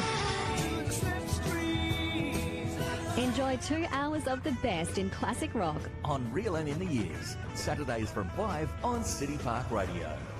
We all love Launceston City Park Radio, your local radio station. If you support City Park Radio through a membership in 2022, Elgas would like to say thank you. And as a way of saying thanks, we'll take $10 off your next LPG delivery. That's right, if you have an account with Elgas, your next LPG delivery will receive $10 off if you have a 2022 membership of Launceston City Park Radio. From the smallest domestic to the largest commercial, phone your local LPG experts on 131 161 for full details. Terms and conditions apply. Elgas is a sponsor of City Park Radio. You're listening to Tasmanian State League Football on City Park Radio. Welcome back to the team here at Windsor Park. My name's Dave Moore. I'm with Rob Soward, Max Walker and Dave Gruber, and we're bringing you all the action in this big 1 versus 2 clash. At half-time, it's the Launceston Blues, really it's the superior team, the halfway mark, 11-9-75 to Kingborough 3-3-21. A little bit of an interesting game in the AFL, Max. It was 27 points, but I think it's come back a bit now. Yeah, back to 21 now. Okay. 21 now, Dave. But North Melbourne are surprising all football followers at the moment. It's 15 minutes to go in the third quarter. 9-5-59 leading Collingwood 6-2-38. Got the stats in front of me till half-time here, thanks to Damien Donnelly and Darren Lovell, the Launceston stats guys. But before I do the Launceston stats, they do keep an eye on the Kingborough players. And I do note that Kieran Lovell to half-time has had 24 possessions, wow. 10 in the first quarter, 14 in the second. That's 17 kicks, 7 handballs, 2 marks. What a great display. And he and Tompkinson are doing some great work, but they just need more out of some other players. I think that's the message there, isn't it? I mean, there's 2 players having 2 great games. Yeah, they can't do it all themselves. They need more support, and that's where they need some of the others to lift. For Lonnie, though, Brady Paulford, 18 possessions to half-time. 12 kicks and 6 handballs. Fletcher Seymour 17, 10 and 7. Alec Wright 12 possessions, 11 kicks and 1 handball. Morris, who has had a really good game to half time, that's Zach Morris, 11 possessions, 7 kicks and 4 handballs. Gronewagen, we haven't mentioned his game, Max, but it's been a really good return. Considering the amount of footy he's missed, he's had 10 possessions. He's had a good battle with Tompkinson, but he's held his own. That's a good return. I think he'd be happy with that to half-time. Yeah, absolutely. I think this is his second game back after a long stint, and he's up against 2 or 3 ruckmen as well. Tompkinson's been doing the majority of it, but when Tompkinson wants a spell, you throw in Marcus Gardner. Marcus Gardner, who's just as tall, probably not as physical. And we know Groenewegen not necessarily a physical ruckman. We've seen him cover a lot of ground and, do more around the rest of the ground, not just in the centre bounces over a long period of time. But, as he builds his fitness back up, we know he broke that leg last year before. So he's got a bit of work to do. It's back into the seniors, which is at the right end of the season that he wants to be there. And an interesting thing I seen in the glasses there earlier, Launceston running with the two running officials today. One of them, Marty Palfman, who doesn't do much running, but the other one, Dylan Riley. So he played earlier in the reserves game. He does a number of goals. Who does more running, I think, as a runner than he does as a forward now. Absolutely. Although he's not necessarily just a standalone in the goal square forward any longer. We've watched him play multiple roles over the last few weeks when he's been back from injury. But obviously he's keen to get back into this senior side, so he's doing as much as he can to improve his fitness and understand the way that they're expected to play. And he and Michael Muska had good games in the seconds today, as did Sam Foley. So, there's some really good depth there. I might mention Joby Harper, who's had 9 possessions. He's had a solid game, only 3 in the second quarter. I think Eddie Cole's been running with him a little bit. Eddie hasn't had a lot of the ball himself, but he's been pretty effective there on Joby Harper. Jackson Thurlow, of course, 9 possessions, including 5 goals. They're pretty dominant there. Jake Smith with 8 as well. So, good display by Launceston. And what would the goal that Mitch Thorpe would be setting for the second half, Max, to really send a big message? What they wouldn't want to do, I suppose, is ease off the pedal and make it a 5 or 6 goal game at the end. He'd really be interested in sending a real message, wouldn't he? Well, I reckon this quarter the emphasis would be on ensuring that they can cut the scoring down of the Tigers. The Tigers have to fire at some stage. They've proven through the course of the year that they are a quality side. They've improved immensely and continue to improve. And this is everyone's big challenge in TSL footy at the moment, playing Launceston. And it goes a step further when you play them here at Windsor Park because of the conditions. There's no grandstands to block any breeze, all those type of things. You get breeze going in different directions, as we've witnessed today. It's playing a different way, so you come with the mindset going, we can kick a heap of goals at the town end, but the scoring end with the breeze is the opposite way. So he would be wanting them to just work real hard. You can't fault their back line at the moment. They've been absolutely fantastic. Half forward line, if anything at the moment, modern day footy sometimes just kicks over a half forward line. You get a clearance out of the middle with the way that structures are, where they do the 1-2 handball, kick long to a lead out of the goal square, that type of thing. So the half forward, sometimes you feel a little bit sorry for them in modern day footy because they're just the line that doesn't get the footy. But their forwards just need to continue what they're doing. Palfman chipped in with a couple of goals there. He's been on ball a lot and drifted forward. Not known as a big goal kicker, but he'd be happy with his return. So and he's involved in a lot of their goals, isn't he? In the build-up. He does. Gets on the end of a handball, and then he's only a little chip kicker. He's not a long penetrating kick. His longer kicks tend to have a bit of a loop on them, and have done all his life. But once he gets in and underneath it, he loves shoveling the ball out. The Tigers, well, they'd be setting themselves a challenge to just get a bit of respectability back in the scoreboard at the moment. That'll be first and foremost.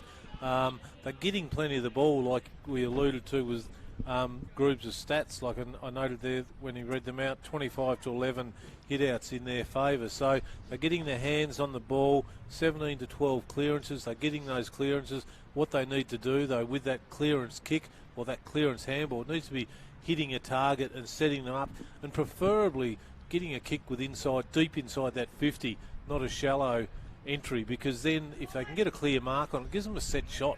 Their best quality clearance was probably the first one of the game in the first 30 seconds, wasn't it? Yeah, it was. They took that mark to Tompkinson. Yep. And I love that one around the ground where we had the boundary throw in here as well, right in front of us. We've seen it firsthand. Yep. Tompkinson, just a nice little tap, to Lovell. He didn't miss a beat. He knew where to be. Thompson knew where to put it. So, Launceston would also be conscious of that as well. They need to try and cut that off a little bit.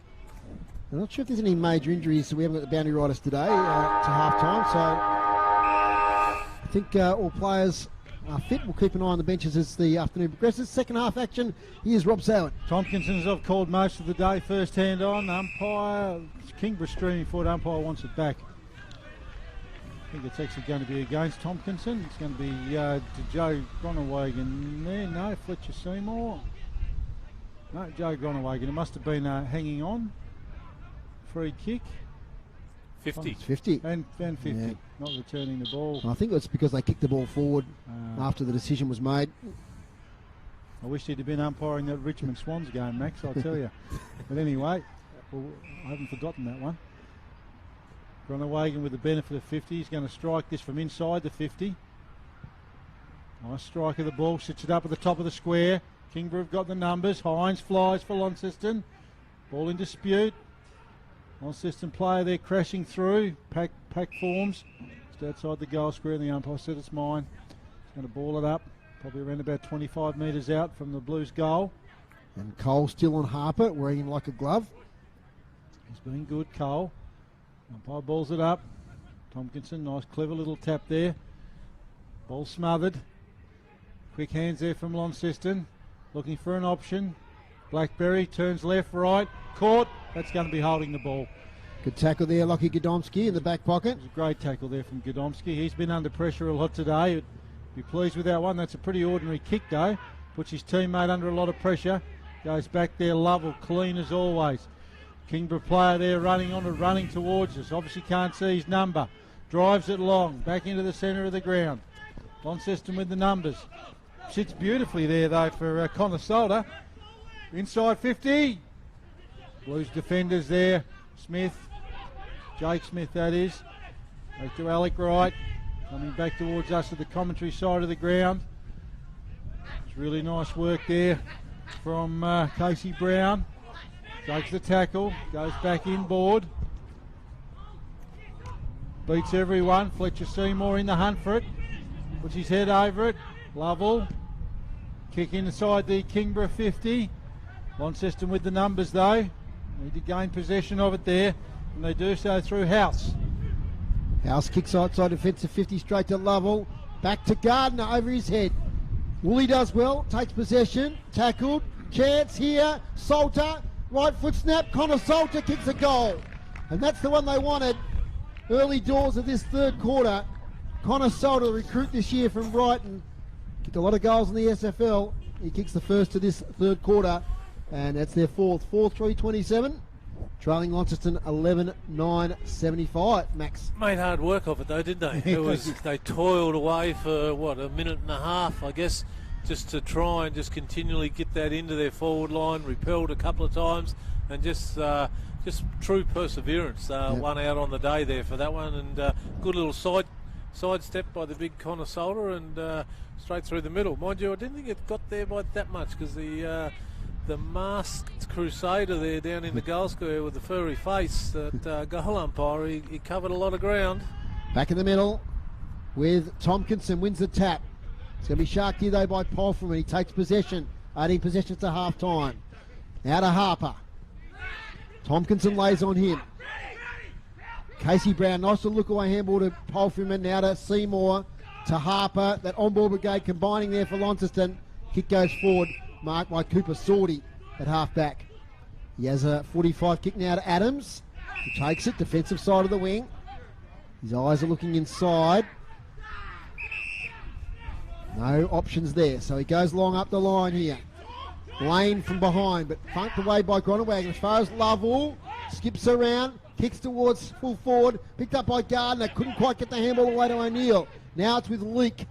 Handball sideways to Jamison House. Leans back on a kick to a one-on-one on the wing. Thumped away behind by Donnelly from Hines. Now it's with Alec Wright. Great battle today with Jordan Lane. Alec Wright, his kicks weighted lovely. Towards Jacob Boyd, takes a bounce, and a second on the spongy turf on the far side, goes short and spots up Thurlow, who marks. Jackson Thurlow looks inboard, nice pass, put his teammate under pressure. It's a really nice mark there to Fletcher Seymour, who plays on. Well, the Kingborough player demonstrating with the umpire. Nice kick from Seymour, gives his forwards a chance. Kingborough though, getting the numbers around the ball. Umpire will say that's mine. going to ball it up. It's really interesting there. I mean, we always talk about keeping your eye on the game, but Kingborough players arguing with the umpire, and Fletcher Seymour just played on. Tompkinson wins the tap. Out now to Brown. Brown, little short kick towards the forward pocket. Blackberry's there with Hines. Players do battle. It's a 2-on-2 there. And it's a bit of a wrestling match. Umpire breaks it up. Good to see Miller Hodge back out there. We thought he had a bit of a serious injury to his shoulder there just before half time, but he's back out there, which is great. I think it's just the old-fashioned stinger.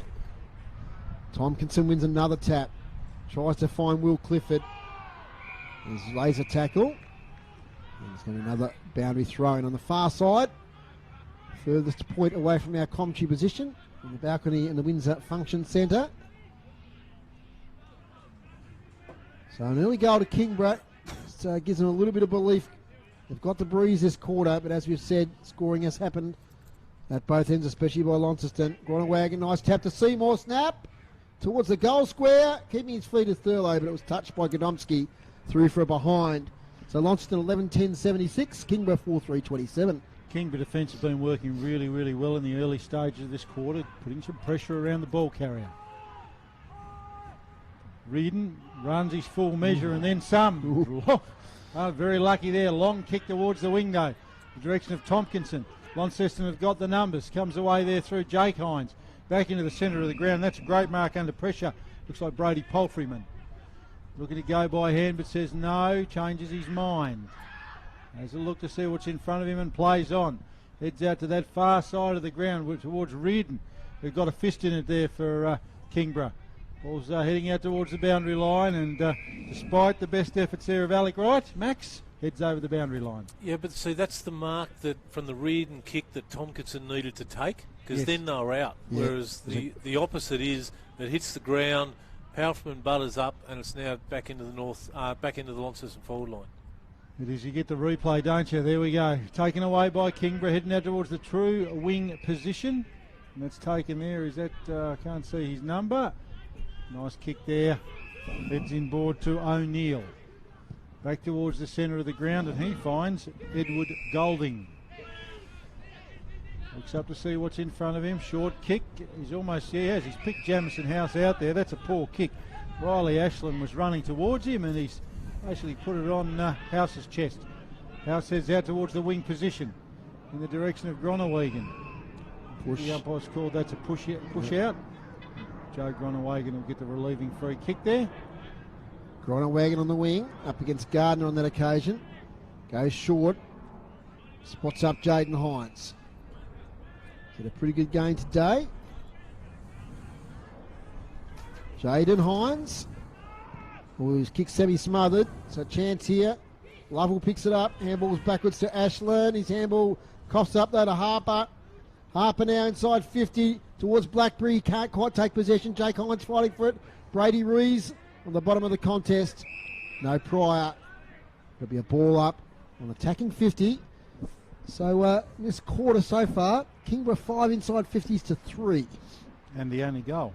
The top of the 50 for Launceston. Comes out here towards Riley Ashley. He's dispossessed. Blackberry can't pick it up. Ugly passage of play. Another stoppage. Got an AFL score, Max? That exciting contest there between North Melbourne and Collingwood. Yep, it certainly is. Still North Melbourne by 21 points with about 5 or 6 minutes to go in the third quarter. So could probably be the biggest if they get up, because I'm not going to call it yet because it is North Melbourne. Let's be realists here, but if they get up, it'll be the biggest upset for the season. Absolutely. From the next contest, might finally get a clearance here. Brady Rees knocked off his kick, picked up by Graham. Another stoppage, full time at KG5. Clarence 17-8-1-10, defeated Glenorchy 6-8-44. So the margin blew out a little bit there late, but still an improved margin there from last week for the Magpies. Their premiership anniversary day. Stoppage number 4. And at North Hobart, North Launceston kicked away a bit. They lead by 26 points now, 10-11 to 7-3. Here we go. Out it comes Sue Harper. Kicks high. The Breeze takes it away from the contest. Bouncing ball to Lovell. Handball over the top. Now taken by Blackberry. Torpedo inside 50. Thurlow marks, rises, takes it on his chest. And you can see that coming a mile away. And he's marked 25 out. Directly in front. And a chance for goal number 6. Why isn't there a Tigers guy going to standing on the line? He's 30, he's going to make the distance, but if he doesn't make the distance and shanks the kick, now Reardon's going back there. But Elijah Reardon has the communication there with Max Walker and goes back to the line. Well spoken by a true coach, Max. As Thurlow, that floats back nicely right through the middle. Goal number 6, Jackson Thurlow. His biggest haul this season for the Blues, and that's the answering goal in this third quarter. 12-10-82 to 4-3-27. Bit of a luxury to be able to play him just deep forward at the moment, and not have to go on the ball or play high half forward or anywhere like that. So just a great learning opportunity down there for guys like Zach Morris as well. Feeding off him and just watching the running patterns that he does and so forth. They've footballers these days are big on those. The old cliches of running patterns and do this, do that, but he's just putting on an old-fashioned clinic today. Tompkinson first hand on to Lovell. We've called that a bit today. Drives it forward. That's a really nice mark there by Miller Hodge. Launceston got himself into the right spot. Great to see him back out there, as Max said earlier. Heads out towards Alec Wright, although that's chopped out. That's a really, really nice mark. I think that's Edward. Is it Golding? Edward Golding, I think that was. Yes, it is. Who's undone his good work by kicking it straight into Alec Wright. He battles on though, Golding, and he might get a free kick. No, that's why I'm up here and don't have the whistle. The umpire says, Jake Smith, that's all yours for a high tackle. Smith goes short out to right, just in front of the interchange area there. Looks at his options. He's been really good today, Alec Wright. Umpire waves him to play on. Long down the line. Direction of Gronewegan. Taken there by Jake Hines. Spills. Kingborough out here. Need to be clean though. And they're not. That's chopped off by Tuthill. Tuthill heads back into the centre of the ground. Finds Jaden Hines. He's held on to, that's probably 50. No, put your whistle away, Rob. Taken on this side by Jacob Boyd. Boyd moves it on quickly.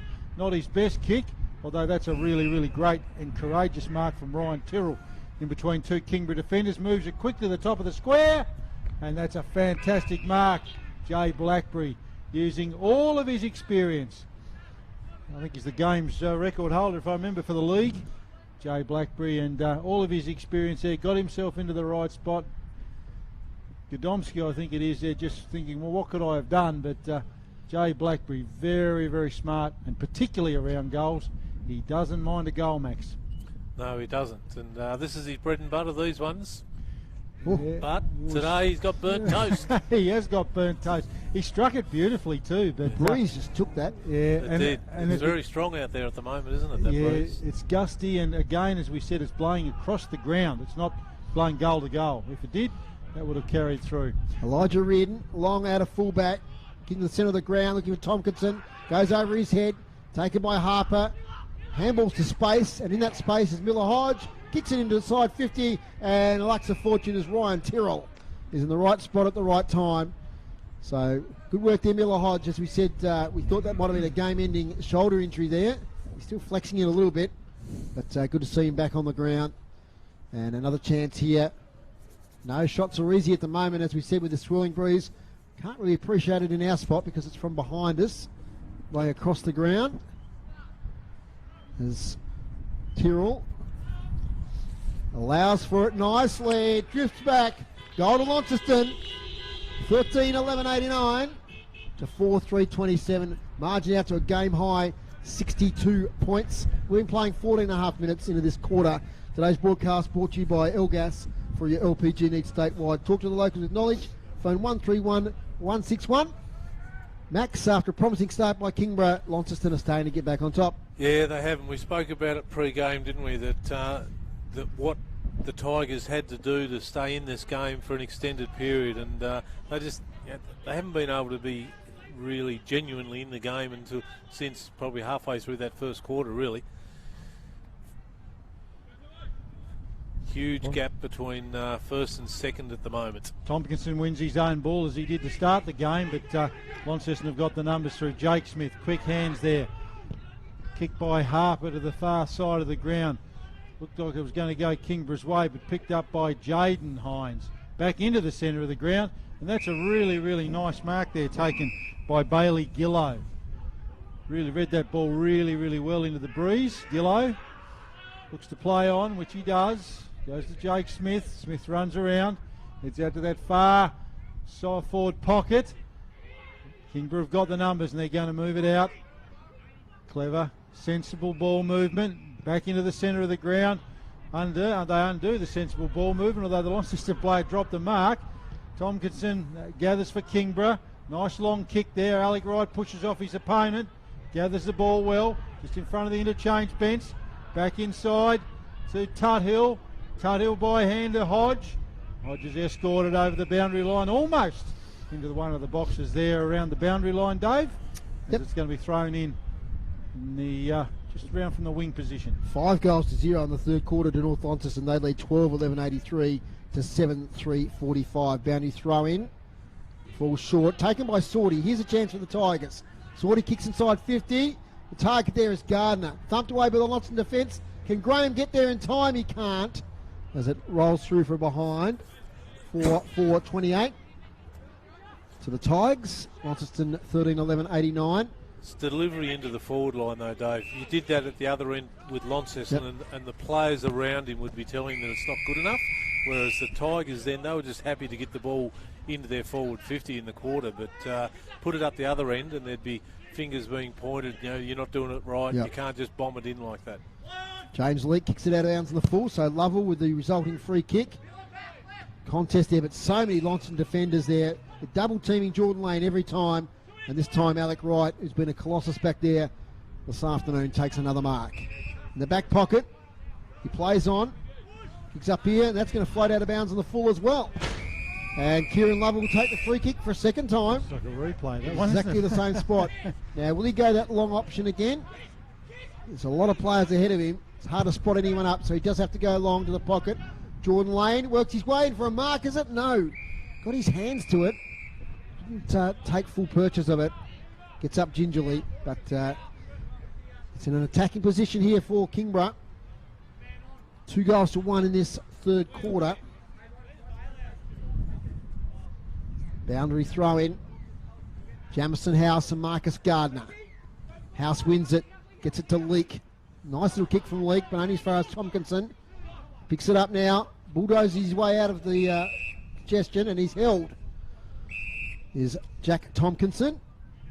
So he'll get up and take the free kick. And the big fella here might be within range. He did have the breeze behind him. He did have a furtive glance out of the corner of his eye there, Dave, to give that one off. Yep. Kieran Lovell was hovering. So for their 5th goal, he's gone back a long way. Twirls the ball in his hands. Recruit from Brisbane. Originally from the Huon Valley. Jack Tompkinson. Kicks towards goal. Not a bad effort. That's a goal. Great work there from the big ruckman. Lion-hearted effort today, and a reward there with a goal. 2 goals apiece now in the third quarter. It's 5-4-34. Kingborough, Launceston 13-11-89. Yeah, very, very pleasing to see him hit the scoreboard. He's been by far their best player, I think, today, and certainly the dominant big man on the ground. And yeah, it's great to watch a ruckman kick a goal from around the 50-metre mark, because normally they sort of tend to aim for the 2-point post. Anywhere in between is a bit of a bonus. It was a lovely kick, wasn't it? It was a beautiful kick off the boot. Yep. He would be happy with that breeze behind him. Goes up back into the middle, and he's got his hand on it again against Harper. Blues come away with it though. Butted up there by Kingborough. They're going to get a forward entry, and that's I think Lovell's been held on to. Might be going to O'Neill, is it? No, it's Lovell. O'Neill. No, it is O'Neill. O'Neill chips it in, and that's a great mark taken there by Luke Graham. He's going to take his time and go back and have a shot. He's got the breeze behind him, so why wouldn't you? And yeah, luck's a fortune there. Tompkinson, as Max said, been very, very good for Kingborough today, and again battled manfully in the ruck, and as a result of the quick takeaway, Kingborough are going to have their second shot on goal inside a minute. Graham's going to kick it from almost straight in front. Nice approach. Umpire works a bit, but straight over his head. He's going to pull the triggers, and that's another one to Kingborough, and that's great. That's just what they need. The key thing for them now is just to keep things going. They obviously, with their ladder position, will be meeting Launceston again, you'd imagine, at some stage, Max. So they want to take something positive out of this game. Yeah, absolutely. And I think the positives so far to date, we've got about 20 minutes gone in this quarter, but they're winning the quarter, and that's the important bit from a coaching perspective. When you're 10 goals down, you want to be at least winning some of the contests and having some positivity to talk about the good footy that you're playing in a particular stanza of the game. And at the moment, this quarter's belonged to the Tigers. Ball's back in the middle. Tompkinson and Gronewegan again do battle. Kingborough are wanting to keep this momentum up, and they do. They win it out of the middle. Quick kick off the ground. Could have got a free kick there. Quick hands. Ball hits on inside 50. Launceston defenders there battling manfully. Tuttill's got it, gathered it, handballs it to no one in particular. Lovell picks it up, looking for an option. This way, that way. Swings onto his left. Nice kick. That's a fantastic kick, and that's gone straight to Luke Graham, who's taken that at full stretch. We talked before the game about the height inside the Kingborough forward line, and again, third opportunity inside a couple of minutes. Really, really nice the way Kingborough are applying themselves. They've certainly had the momentum in the last few moments. I know Launceston will want to maintain the pressure that they've had for the first three quarters. And moves in, almost the same spot as before. He's pushed this one though. And that's a mark on the goal line. Fantastic mark there taken by Jordan Lane. Coach is never happy with that. They want the defender to punch that one through, but Lane took that one right on the line. Runs around. Shot on goal, and he's pushed that right across. It's almost ended up in the playground next door. And, it's going to be out of bounds on the full. Jacob Boyd with the ball in the back pocket for the Blues, heading out towards us on the balcony. Nice strike. Gets to a contest, and that's a really, really nice mark taken there by Brendan Taylor. Heads inboard. What's in front of him? Hines punched away from him. Kingborough have got the numbers, and they'll tidy up through the agency of Cole. Quick kick forward. And that's a really Lovell. Yeah, Lovell's going to be paid there. Free kick. Interfered within that marking contest. Looked like he was going to mark it. He's looking for his options. Launceston streaming back and filling the space up. Nice kick. And that's a great mark. It looks like Jordan Lane again. Very busy. Yeah, it's been a great battle, Lane and Wright. Lane on top early. Wright, I think, then really asserted his dominance through the second and third quarter. But Lane starting to get a bit of the ball here towards three-quarter time. Yeah, and Lane, Wright ran off him and has played off him really, really well. But that in that occasion, nice kick forward, and Lane took that at full stretch. Kicking right here in front of us. Needs to kick it. Going to be about 30 metres out when he hits it. Nice strike. He's pushed it across. Unfortunately, he's forgotten which way the wind's blowing. He obviously hasn't been listening to us because we've been talking about it all game. And we'll check the score. Kingborough 6-6-42, Launceston 13-11-89. 48-point margin, closing in on three-quarter time. Play on now through Wright. Much better quarter here from Kingborough. A nice mark out on the far side taken by Zach Adams. So another chance for a goal here as they drive it forward. George O'Neill, nearly reins it in. Still on top of the ball there is George O'Neill, but it's runs out of territory. So boundary throw in. Dying seconds in this quarter. The breeze just gets up a little bit more. You can hear in our microphone. Can they shark a goal here, the Tigers? Right on three-quarter time. House wins a tap. Falls to Lovell, who misses. Kieran Lovell throws his head back. Yeah, missed a bit of an opportunity there. 6-6-42, 13-11-89. So just having a bit of difficulty clearing defensive 50 at the moment, the Blues. Wright goes wide, looking for Jones. Can't quite rein it in.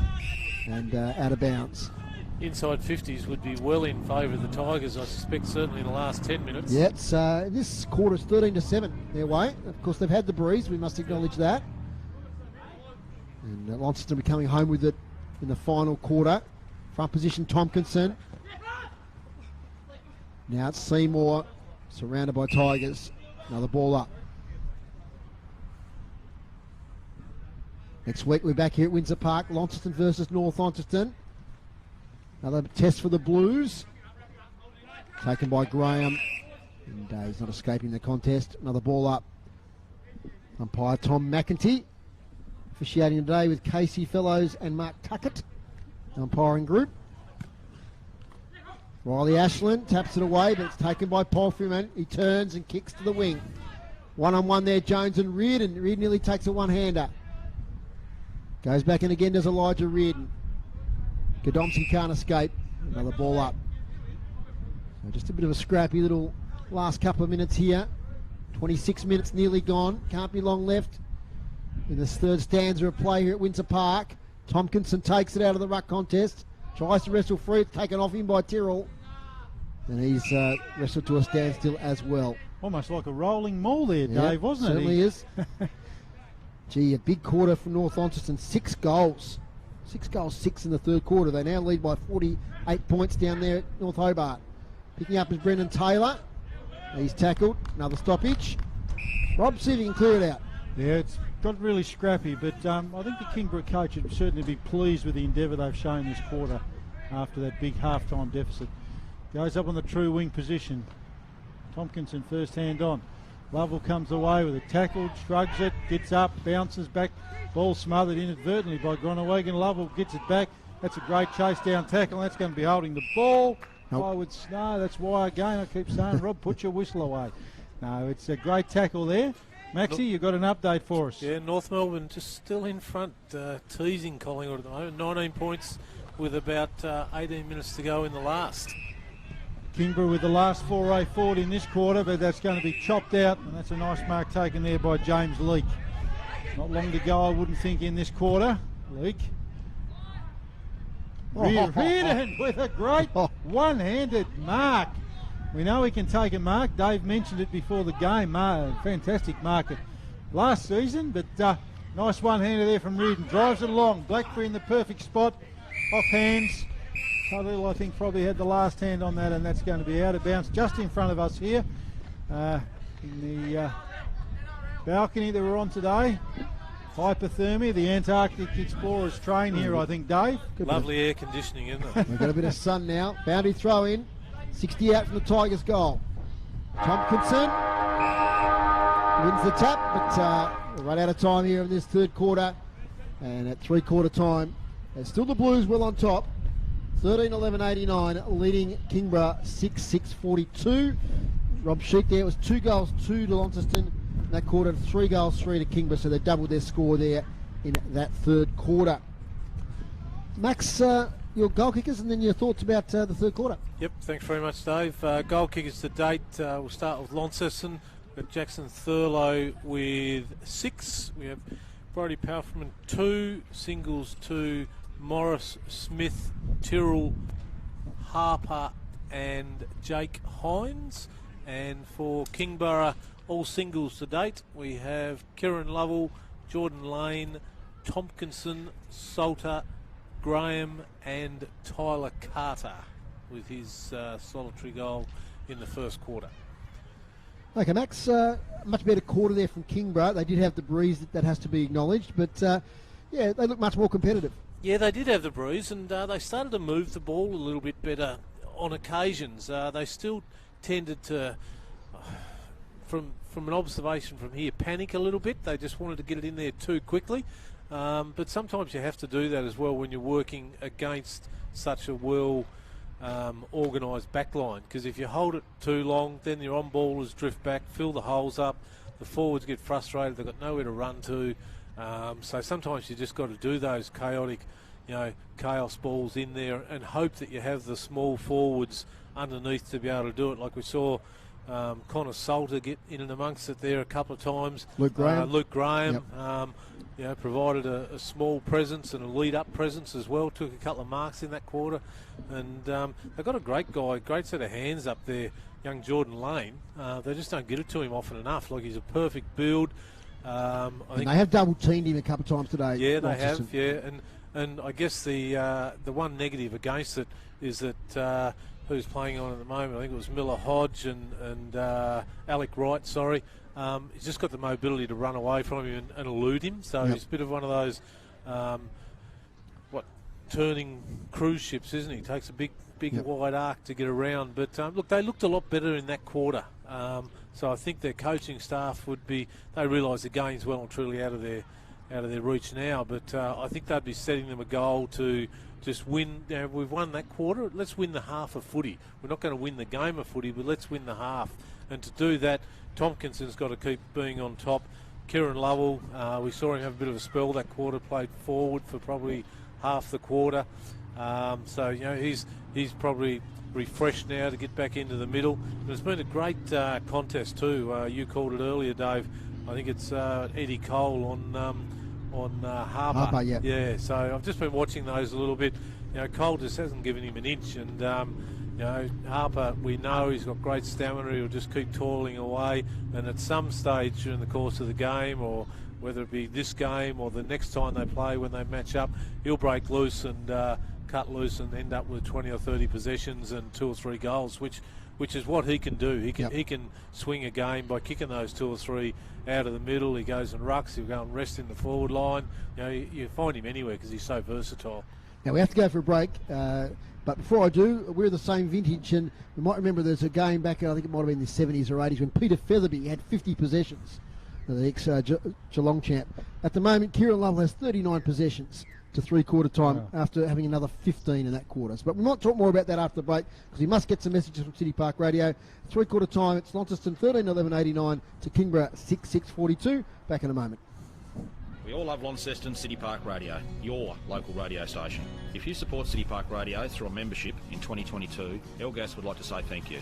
And as a way of saying thanks, we'll take $10 off your next LPG delivery. That's right, if you have an account with Elgas, your next LPG delivery will receive $10 off if you have a 2022 membership of Launceston City Park Radio. From the smallest domestic to the largest commercial, phone your local LPG experts on 131 161 for full details. Terms and conditions apply. Elgas is a sponsor of City Park Radio. Barrett's Music is proud to support music in Tasmania in many forms. In fact, we've been supporting music in our community for decades. We value music participation in Tassie, so we can help you get started with expert advice on hand. With a wide range of instruments in stock, plus great learning resources and interest-free purchase plans, we can help you discover the music in you. Call into Barrett's at 104 George Street, Launceston, or phone 6331 9355. Barrett's Music, a sponsor of City Park Radio. Radio is available on many platforms, and podcasting is one of them. City Park Radio has established a community podcast corner, so individuals and groups can use our quality studio to record their very own podcast series. Whether you're a group of good friends, a club, or a professional looking for facilities, City Park Radio can help you. Contact the station on 6334 3344 and we'll get the information to you. Putting the community into radio. City Park Radio. We all love Launceston City Park Radio, your local radio station. If you support City Park Radio through a membership in 2022, Elgas would like to say thank you. And as a way of saying thanks, we'll take $10 off your next LPG delivery. That's right, if you have an account with Elgas, your next LPG delivery will receive $10 off if you have a 2022 membership of Launceston City Park Radio. From the smallest domestic to the largest commercial, phone your local LPG experts on 131 161 for full details. Terms and conditions apply. Elgas is a sponsor of City Park Radio. You're listening to great TSL action, Tasmanian State League football, on City Park Radio. Straight to Dave Gruber for the stats to three-quarter time. Groups. Hit out Tigers way, 40 to Launceston 19. Clearances, Tigers lead that 25 to Launceston 20. Inside 50s, Launceston ahead there 38 to 29. Marks inside 50, 12 to Launceston and 8 to Kingborough. And free kicks, 23 for Launceston and 16 for Kingborough. Thanks there to Dave Gruber for the stats there to three-quarter time. And the individual stats there, Max, we've got about 30 seconds, or I might go with them. So Brody Polferman 23 to three-quarter time. Seymour 21, Wright 20. Harper 14. Tuthill 12, Smith 12, Groningen 12, and Jackson Thurlow 12. And of course, we mentioned Kieran Lovell, 39 touches to three-quarter time. Incredible. Last quarter action, here's Rob Soward. Groningen with a nice tap, driving Launceston into attack. Mopped up there. Reedon's in the middle now for Kingborough. Ball headed out to the wing position, and that's a nice mark taken there. That player in Reedon gathers it, goes along, giving them a look at it. Close to the boundary line. Boundary line's going to win. Just in the break there, Max noted that Harper, you can play him anywhere. It's just out on the full. So it's Woolley. Kicks it back in. The Launceston player, I think that was Paul Freeman. Yep. He goes further back inboard there to Boyd. Right slips over. And it's chopped out and taken there. A nice mark there to Jordan Lane. Plays on quickly to Lovell. We mentioned him earlier, and that's a great mark. Taken directly in front. Connor Solder, I think it is. Solder, he's got options in the goal square. He looks up, and that player there in Zach Adams drifted forward, and he's taken a nice mark. He's going to be kicking probably from about 20 metres out on a slight angle, but as he goes back to ready himself, I was just going to say JB Harper started in the goal square for the Blues. Max noted he can play anywhere. Adams approaches, nice approach, moves in, and he's not been listening to us either. We've told him which way the wind's going, and that hurts you, doesn't it? I mean, the game's probably beyond them at the moment, but you need to kick those. Ball comes in, Woolley, big left leg. Ball's going to be in the centre of the ground. Tompkinson pushes Groningen under it. The umpire says no. Tompkinson plays on. Launceston with the numbers though. They'll mop it up. Great tackle. It's a great run-down tackle there, and that's holding the ball. It's Eddie Cole. It's a really great tackle there from Cole. Does a hard thing through all, does Eddie Cole? Oh, he does. He read that really well, and Smith looked like he was away, but Cole just ran him down, and he's going to have a shot. He's going to be kicking, when he kicks it, probably just inside the 50. It's a bit of work to do into the breeze. Strikes it nicely. Going to the goal square. Kingborough trying to come away with it, but Launceston certainly there with the numbers. Jordan Lane got to the right spot there, just couldn't quite complete the mark. He did, yeah. Put himself in the right spot, but Launceston having the numbers around. Balls goes up in the air, top of the goal square. Lots of players around the footy, very congested. It's kicked out now. Kingborough trying to come away with it. It's a run-down tackle there. Daigan caught. Ball on the ground. Reedon trying to pick it up. Launceston players getting around it. Jamison House a tad lucky there because he might have fallen the back of Daigan, but no, said the umpire. So it's a ball up. 30 out from the Tigers' goal. Doing all the attacking early days. Taken here by Adams. Snap on goal, Zach Adams. Another behind to Adams. Second of this quarter. 6-8-44. 13-11-89. Alec Wright takes off. Kicks to the outer side. Holds up a little bit. Good sprawl there from Adams, who's in everything at the moment. And it's out of bounds. In fact, it's a free kick, isn't it? It's going to go to Zach Adams. So he's kicked two behinds, and now he's got a free kick on attacking 50.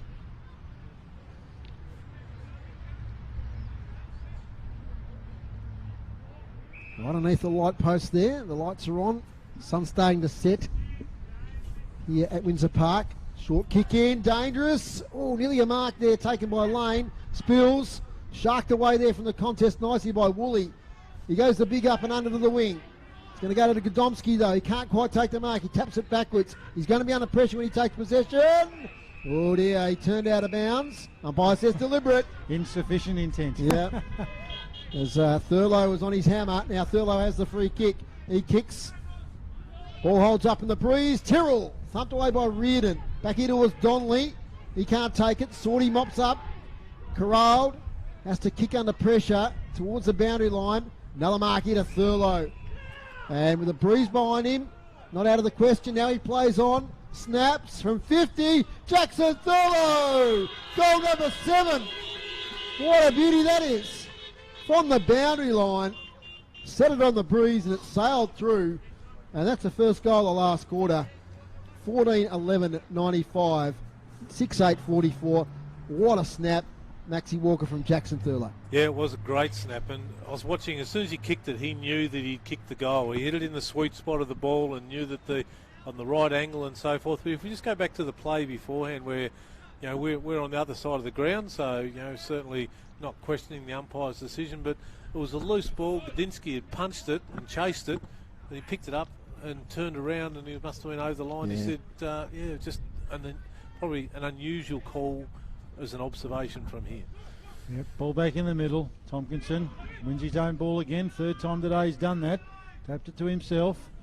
In dispute, heading out towards the wing position. Jaden Hines there for the Blues. Tompkinson battling in. Blues come away with it. Fletcher Seymour, nice kick forward. That's a great mark. No, not marked, not paid. Sorty taps it out. That might be insufficient intent, if the other one was. The umpire said yep. Good call, Rob. Put your whistle away. Jake Smith's got it right in front of us. Drives it along, giving the Blues a look at it in the direction of Hines. Punched away from him. Ball hacked forward there by the Kingborough defender. Only as far as Gronaway, and beautiful tackle. That's going to be holding the ball.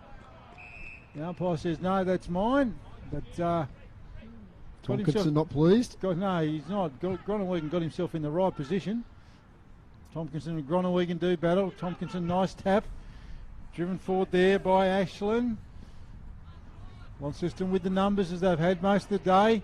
Boyd gotten rid of. Play on's the call. Ball's gone higher than it's gone further. Tompkinson's dropped what he should have taken. Groenewegen now with a nice quick kick forward. Punched away there from the Blues forward. They're going to butter up though. Jake Hines onto that trusty left foot. And 3 for 1 behind. Thurlow, might have thought that was heading to him, Dave. Absolutely, but went to his right, to his left, and went through from behind. Reardon now from fullback. Trots away. Low piercing kick into the breeze. Clears the contest. But he can take clear possession. Connor Solder can. He kicks towards the boundary line. Out there towards Graham. And there'll be a boundary throw in. Tightening up there, I think, in the AFL. We'll get Max onto that in a moment. Very tight, Dave. Very tight. One goal the difference. 80 to 74. Oh dear. The Kangas 8 minutes to go. In front all day. As Tompkinson tries to find Lovell with a tap. Taken away though by Hines. Right foot kick inside, attacking 50 to Thurlow. Can't quite take the mark. Taylor is there. He picks it up. He's tackled. And umpire hovers. Says ball up. 30 out from Launceston's goal. 14-12-96, 6-8-44. Margin 52. Around about what it was at half time. Still a chance here for the Blues. Ball spills out. Picked up by Morris. Releases the handball. Now Taylor. Kicks to Hines. Jaden Hines. Play on. Right foot snap. Jaden Hines off to the left. Another behind. 14-13-97. 6-8-44. At North Hobart. They've only kicked one behind since half time, North Hobart. And they trail now by 61 points. 15-17 to 7-4. Reardon. Again, he goes long to that outer side. Over the back, Groenewegen takes it. Handball now to Hines from the boundary line. Centering ball. Morris is there, so is Thurlow. Thurlow crashes the contest. Chance though here for Glenorchy. The player there in Godomsky forces it out of bounds. Interesting one there, Dave. It's for the viewers on the stream. Jackson Thurlow, when he was on the ground, like all good players, they just get their feet and again put himself back in the contest there before. So real coaching point there for young players. Keep your feet and you're always in the contest. Tompkinson in the ruck, does battle, comes out to Seymour, throws it on the boot quickly in the goal square. Kingborough with the numbers and the ball's forced through by Reardon, ends up out into the car park. So Kingborough there with the numbers, thwarting that Launceston forward 4A. Just can't get outside defensive 50 at the moment, Max, can they? No, they can't. And I think Launceston are doing what Kingborough did in that third quarter, just peppering the goals with that little bit of breeze and the inside 50s. I don't think Kingborough have had it down there more than probably twice for the quarter. All tied up in Melbourne at the moment, 80 apiece with about 7 minutes to go. Griggs came back into Tompkinson, but he's put that out of bounds on the full in front of the coffee cart. One of Dave's favourites. Shut up shop, I've noticed. You have shut up shop, and Blackberry's going to take the relieving free kick. Goes short to Jake Smith. Travel the required distance, the umpire said. Smith wheels around, drives it in long onto that powerful right leg. Tompkinson's in the right spot, drops what he should have taken. Butters up though, and pressure around the football. Paying off there for Kingborough, and that ball's just forced through from behind. Inside 57-3 this quarter. Reardon kicks it in and is taken there by Eddie Cole. That's the Blues way. The umpire said 50. That's 50 metres against Jaden Hines. Went on with it after Cole took the mark. Bit of treatment. Bit of chat. We might hear that through the effects mic. Cole takes advantage of that. Goes short to Dygan. Dygan's looking at what's in front of him. Lots of blue jumpers. But that's a nice little chip kick, and that's taken there by Riley Ashland, who drives it long to Kingborough. And that's a great mark. Great mark taken there by that player in Luke Graham, taking that in front of the offender who gave away the 50, Jaden Hines. So we go back and have the shot, son. He's looking to play on inboard there. Was Luke Graham. He's going to kick this from about 40 into the breeze. He knows which way the wind's going. We've been telling him all day. Got it. And he's been listening. Great strike there, Luke Graham. Great goal there for Kingborough. He's been good today, Graham. That's his second of the day. And to say they needed that is an understatement, but they really want to finish this game off really well. So that takes them to 7-8-50, trailing Launceston 14-15-99, Max. Good ball movement too. Then they just chipped it amongst 3 or 4 players and waited for a forward to get loose. And probably one of the better passages of play all day that we've witnessed today. And finished off with a goal. So well done, Luke Graham, for his second. Been playing 12 minutes of this last quarter. So Eyes in front in Melbourne. Okay, it's probably inevitable the way the game is going. Here's Cole. Gets it to Clifford. Back to Reardon. Might have got a high tackle. Handballs straight to Hines. That's Jake Hines. Inside 50. Ball ricochets. Back here towards Jones, who gets the handball to Jake Hines on his right foot. Snap towards goal. Jake Hines. That's a right foot snap. And it's a goal from Jake Hines. That's his second today. Quieter than last week, but still been a good contributor. And a quick answer there to the Blues. 15-15-105 to Kingborough 7-8-50. And it's been the play of the day a little bit too. We've seen it early in that second half, didn't we? Where one side would kick a goal and then the other one would answer with a very quick reply. So, haven't seen Jake Hines kick too many on the right foot as well as he has even in field play. And I reckon I've seen him kick 3 or 4 right footers in total today. Yeah. Ball's back in the middle. Umpire making sure everyone's in the right spot. Groenewegen and Tomlinson, no clear winner there. Umpire's found a free kick.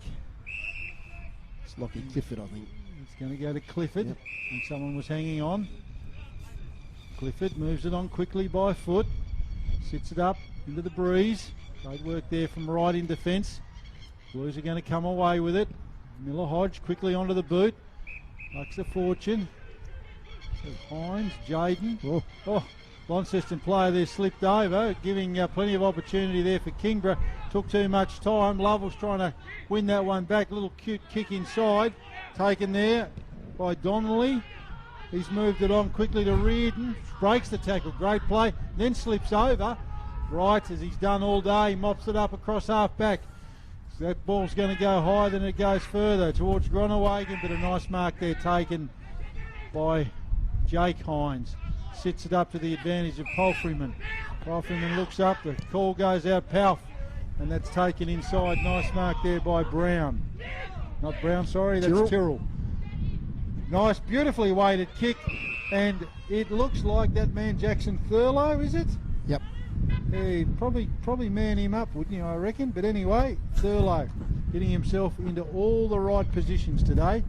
He's going to line up for his 8th goal.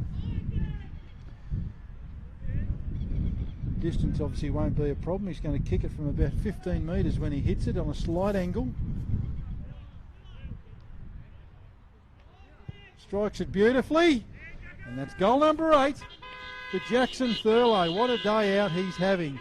Goal number 8, which takes the Blues to 16-15-111. Kingborough 7-8-50. So at the moment, Max, it's an absolute clinic from Jackson Thurlow up there. It's that skill level of Launceston again. Tyrrell had to wait that kick to that spot, and he just did it beautifully. Yeah, and they allowed him too much latitude. Like, he's kicked 4 in the first half and 4 in the second half so far. But the coaching of the Kingborough Tigers there, well, not even the coaching, the players should know this guy's on fire today. We better play him a bit more attention than what we've had. He's just come back from the AFL. He's leading the goal scoring today. So how about we man him up? It's just amazing. Launceston 10 goals to Hines last week, 8 to Thurlow this week. There's so many options down there from the centre clearance.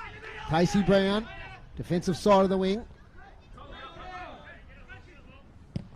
Kicks to half forward. Over the back Morris, but taking the mark is Taylor. Strong mark in the contest. Brawler is the call. It's Brendan's nickname.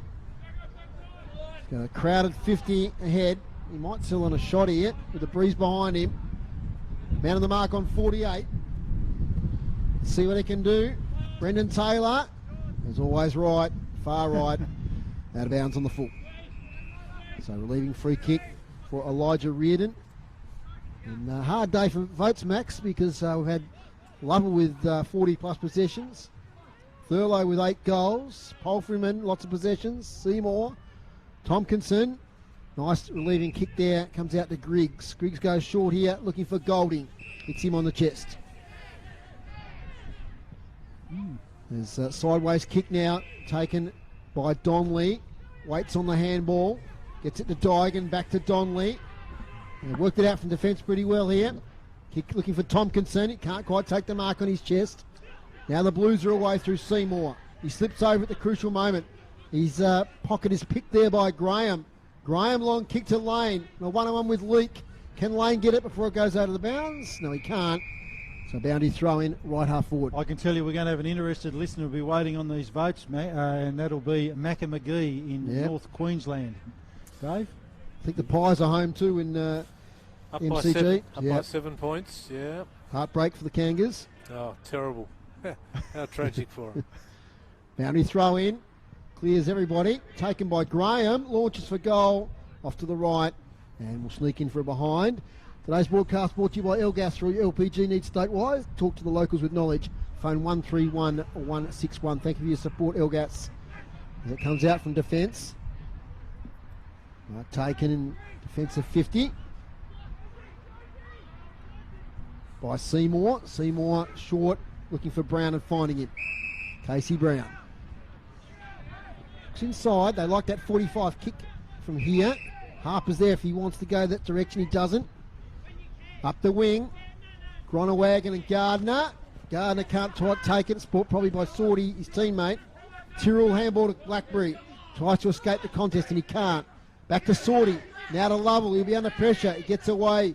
Gee, I love the way he does that. Low centre of gravity. Just finds space. Back to Will Clifford.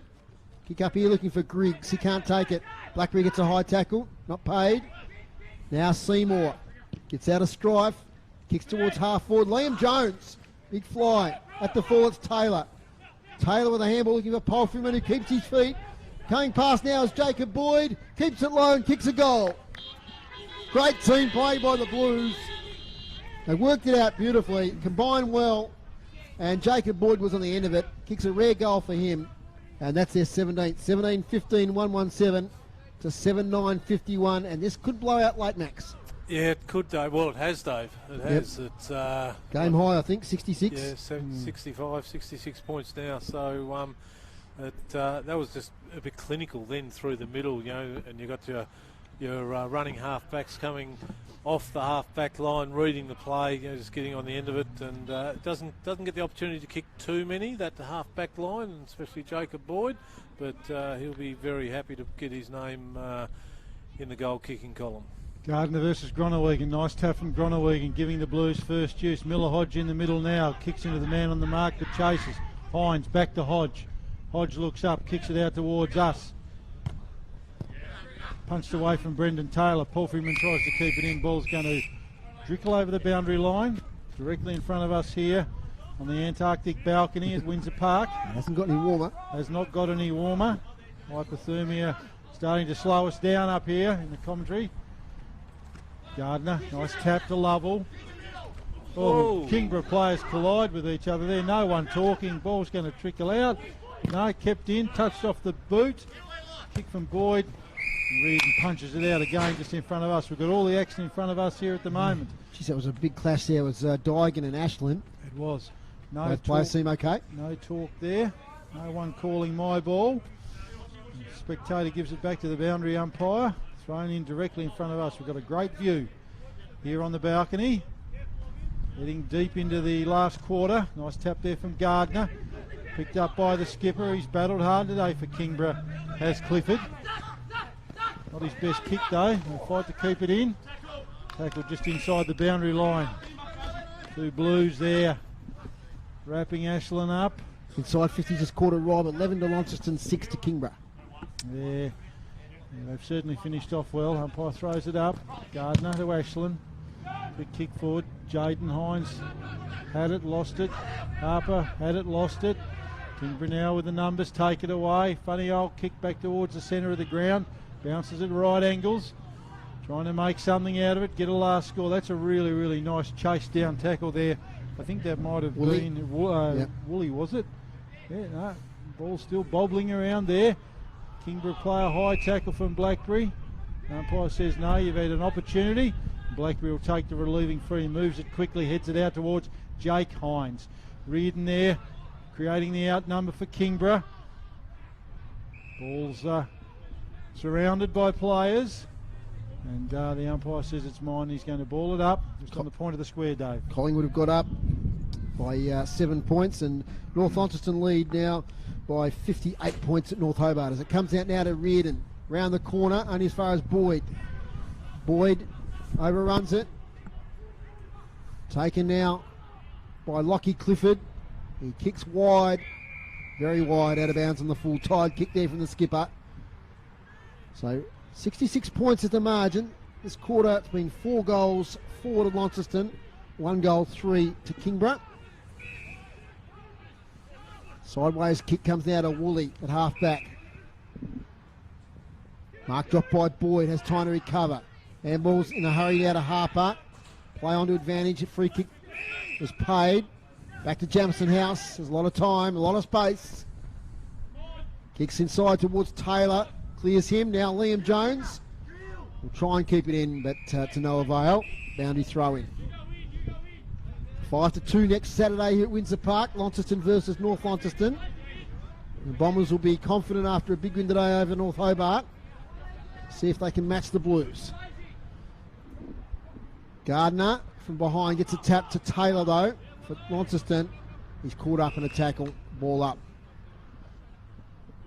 So massive performance today from Jackson Thurlow with the 8 goals. Might try and add to that late. Mike Jackson. Gardner gets it to Griggs and turn to Lovell. Little kick, not the required distance to Cole. Kicks it to the wing. Score by House. Jaden Hines gets it to Boyd. Gathers it in. Flicks it to Seymour, now to Hodge. Hodge kicks it inside 50, looking for Jay Blackberry. Won't hit him on the chest. Edward Golding works hard. Falls over. Jay Blackberry snaps and misses. 17-16, 1-18. So 33 scoring shots to 16 tells the story today. Elijah Reardon. Just looking at the way Launceston set up when the opposition's kicking out, it's just that zone defence, very hard to penetrate, and obviously they haven't then kicked it straight to Jake Hines. Case in point, Max, as Hines takes the mark. And they make it very difficult for opposition teams to escape.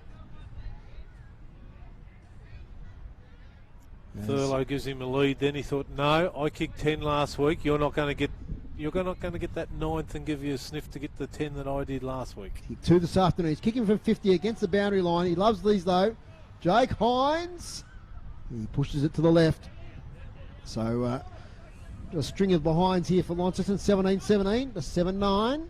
This just shows the pressure that they put on each other, the Launceston players. You know, we're 24 minutes into the last quarter, 10 goals up, and they're still given directions as to where they've got to go and stand and so forth. They know there's pressure on them to hold their own spot in this team. A disciplined outfit, there's no doubt about that.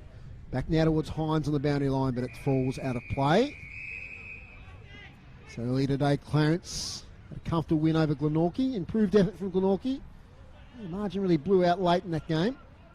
And as we mentioned, North Launceston well in front now of North Hobart after it was pretty tight there at half-time. Rob Soward's gone down to get an interview post-game. Digan takes it, gets tackled, gets a high tackle, and he'll win the free kick at half-back. Chance for the Tigers to mount something here late. Won't be a long quarter, not many goals kicked. Short now to Griggs. Griggs takes the mark, takes off, long left foot, kicks a good one. Here towards Godomski, takes the mark. So they've switched play, they have options now on the wing. Oh, that's not a great option though. Godomski gives it straight to Morris. Morris to Thurlow, open goal square. Goal number 9 will need a bounce. Doesn't get it. 17-18, 120 the Blues. 7-9-51. Margin 69. Dave Gruber's stats here. Clearances this quarter. Kingborough still on top of those. They just can't get any effective use of those possessions on the scoreboard. Griggs, funny old up-country punt there. And the mark taken by Boyd, who kicked a goal earlier in this quarter. And pump it back in for another inside 50. Thurlow sets himself. Oh, nearly takes the mark. Has a recovery. Unselfish. Gets it to Harper. Harper snaps. It's close. Umpire says a goal. So Joby Harper, that's his second for the day, I think, Max. It is. One in the second and one in the last. Now, Dave? And we talked about game high margins now. It's out to 75 points. So a big last quarter here for the Blues. They've kicked 5-1 after.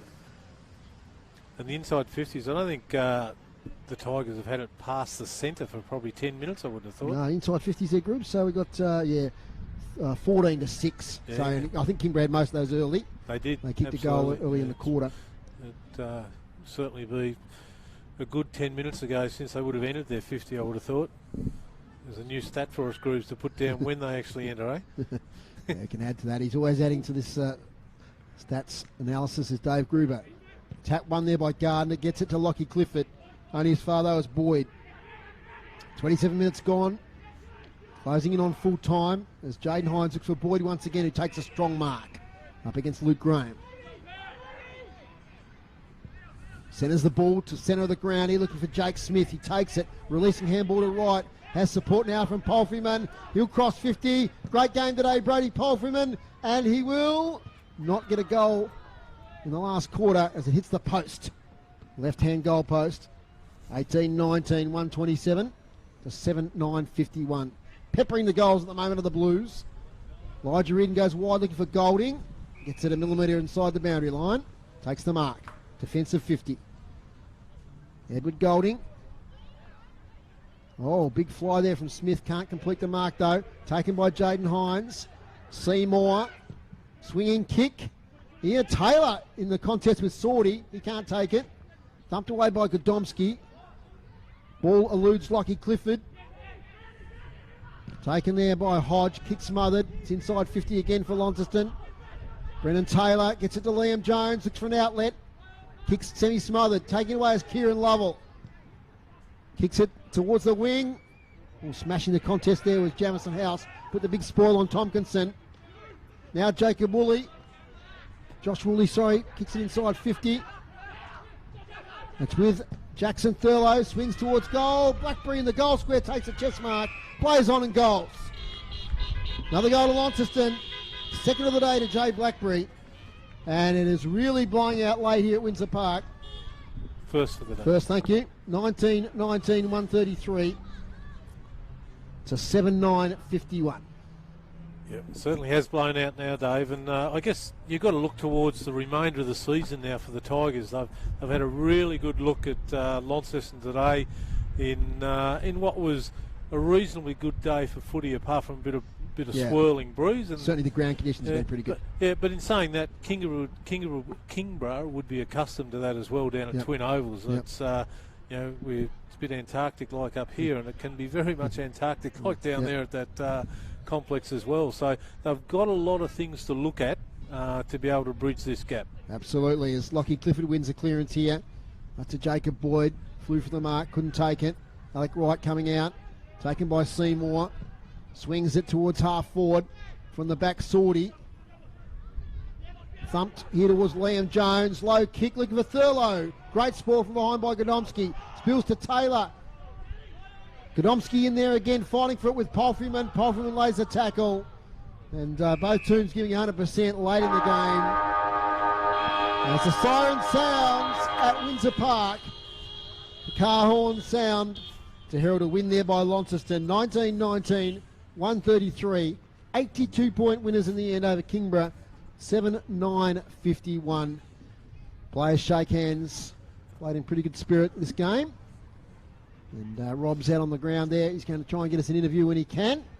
He might be targeting Jackson Thurlow, I think, so we'll wait and see there. But Max, a big win to Launceston. Let's go through the goal kickers. Yep, well, Dave, certainly start with the highest goal kicker on the ground, Jackson Thurlow. He's kicked 4 in the first, 1 in the second, 1 in the third, and 2 in the last to give him 8 for the game. 2 to Powerfman, 1 to Morris, 1 to Jake Smith, 1 to Tyrrell, 2 to Joby Harper, 1 to Boyd, 1 to Blackberry, and 2 to Jake Hines. And for the unsuccessful team today, we had Luke Graham being their only multiple goal kicker with 2, Carter with 1, Connor Salter 1, Jack Tompkinson in the ruck 1, Lane and Kieran Lovell with 1. Okay, so a big haul there for Jackson Thurlow, the 8 goals there. Magnificent performance here today at Windsor Park. And we'll try and get a word with him in a moment with Rob Soward. I might just go through groups of stats as much as I can. No, I think Rob's got Jackson now. He's taking him out of the shaking hands area. And Rob, you got Jackson down there with you. Yeah, thanks very much, Dave. Congratulations on the great win today, Jackson. Start with the team perspective first. What did you take out of it from a team perspective? Mate, it was good, really good performance. We knew they were obviously second best team in the comp and they were going to come down here and give us everything. But credit to our boys, when the heat was on in the first quarter, we showed up, and a bit of a lapse in the third quarter, but it was a good message from Mitch at third quarter time. We've got to play these boys again down here in a couple of weeks, so it's good to send them down the highway, hopefully sore and sorry. Absolutely, and fantastic, as you said, the start was so important. Now I'm going to move on to you. You've obviously used the super glue remover to get Hinesy's magnet out of the goal square. You've ended up with 8, mate. How did you enjoy playing out of the goal square? Mate, it was good. It's good fun playing there with blokes like Jez and Jay. We're pretty lucky down there. There's some good avenues to goal. So if it's not Jez one week, it's probably going to be Jay the next. Dill Riley and Mike Muse come back in next week. So we're really fortunate we've got some good avenues to goal. You have, and he covered more ground as a runner today, Dylan, than he does out of the square, mate. So he's obviously got some work to do. On behalf of us at City Park Radio, congratulations on the great win. Congratulations on your own effort. Thanks, mate. We look forward to seeing more of the Blues as the season goes on. Sounds good, mate. Cheers, Rob. Cheers. Thank you. Good on you, mate. Thanks down there to Rob Soward, and a pretty happy bunch down there, the Blues. Absolutely, Dave. I think Jackson summed it up beautifully in his remarks. It was just that team effort. And again, when you look at what's got to come back in, Musica, Riley, you've got Joe Gronewagen, who's only a couple of games back and will obviously be better for the run. Certainly pretty scary if you're one of the other TSL teams having a look at them today. Fantastic. And Rob will join us back up here in the box in a moment. Max, the contest, the third quarter, Kingborough came back. They did have the breeze, and they gave it their best shot to try and work their way back in the game. But in that last quarter, Launceston, we know how fit they are, the sort of pre-season they have. They run out games, and that was the case in that last quarter, wasn't it? Yeah, they did. They never look under pressure. They don't put themselves under pressure either through any course of the game. And today, like you say, with that fitness of theirs, they're travelling up and down this ground, multiple times. You see the on-ballers. And even in the last quarter, you've seen guys like Miller Hodge and all that having a run in the middle. So that they're not frightened to swap things around and trial things as well. So like most clubs would say, you got your top 4 or 5 guys, half a dozen ones. They're your on ballers. You can't put anyone else in there. But they had backmen today going into the middle just to give the guys a spell, because there was a heap of them getting knocked up with kicks and so forth, those true on ballers. So, real polished performance today. It's probably the best team aspect game that I've seen all year from a very slick outfit. Absolutely, and that's why you're formulating your better players in your 3-2-1. We'll look at Gruber's stats here to full time. Thanks to Dave Gruber for his work this afternoon in our broadcast. And Launceston today with the hit-outs, 23 to Launceston, Kingborough 50. So great effort from Jack Tompkinson and Marcus Gardner today. They certainly got their fair share of the hit-outs. Clearances, Kingborough on top of that stat as they were all day in the last quarter, 12-7, 37-27 over the game. Inside 50s though, Launceston 56-35 tells a story. They had 18 entries in that last quarter to 6. The marks inside 50, 17 to Launceston, 11 to Kingborough. And the free kicks today, Launceston 30, Kingborough 21. So dominant there by Launceston, especially in those inside 50 entries, and they made full use of them, kicking 19 goals today out of those 56 entries. Better players and 3-2-1. Yeah, Maxi Walker. Thanks, Dave. For Kingborough, and to start with, Lockie Clifford tried hard all day. Eddie Cole, I thought his job on Harper was really good today. Nullified him for, I suspect, most of the game. It was a really good defensive game on the on-baller. So we'll go down their list. George O'Neill in patches, I thought he was good. Jack Tompkinson in the ruck was, very, very good. Luke Graham got a bit of the ball every now and then. Gadinsky never stopped trying either. So they've got 5 or 6 guys, but they need to get 8 or 9 guys who you can mention. Because you're not going to win games against the quality opposition that Launceston are when you can only sort of pull out 5 or 6 guys who would be solid contributors for the 4 quarters. For the Launceston Blues, I thought Jake Hines in the second half stepped up. They had a relatively quiet first half of the game. Fletcher Seymour wouldn't be a game of Launceston Football Club if you didn't mention him in the best players. Jake Smith, I thought he did quite well across the 4 quarters of the game. A couple of young guys who starting to get a bit of senior football in them as well, which I thought they just grew in stature a little bit today, being Bailey Gillow and James Leake. They're not afraid to take the game on. They're content in making mistakes and learning at the same time, so they're going to be very good, fine footballers for them. Who else there? Alec Wright, thought he was exceptional today as well. So probably unlucky not to get in the vote, showing Alec Wright.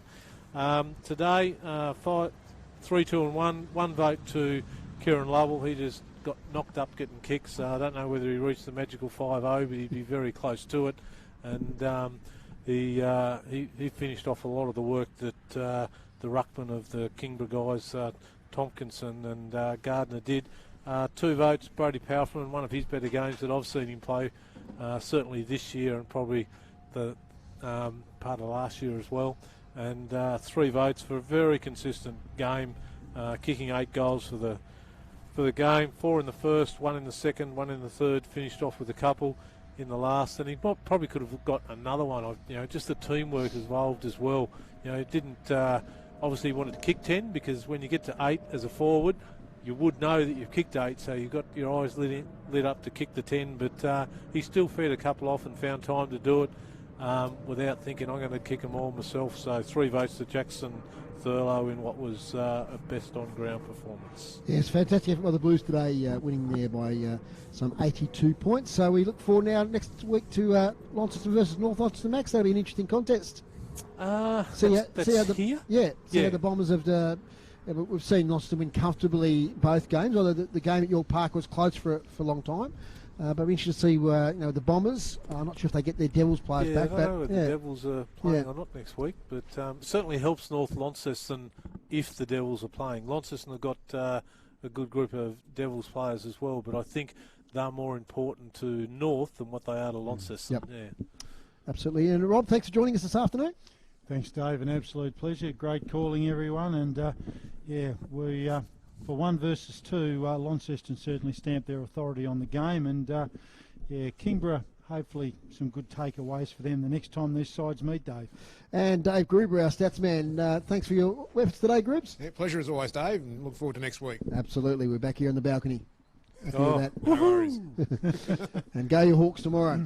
And yeah, thanks to all our listeners. Thanks to Chris Ball back in the studio. He's there each and every week getting us to air, and we really appreciate his work there back in the studio. And thanks to Launceston Football Club for hosting us here this afternoon. Thanks to the stats boys over there, Darren and Damien, for feeding us the stats today as well. And also to our halftime guest, Brent Costello. That's all from us here at Windsor Park. And we'll see you again at 5-2 next Saturday for Launceston versus North Launceston. The final score here, it was the Blues 19-19, 133, defeated Kingborough 7-9-51. Bye for now. This sports broadcast is brought to you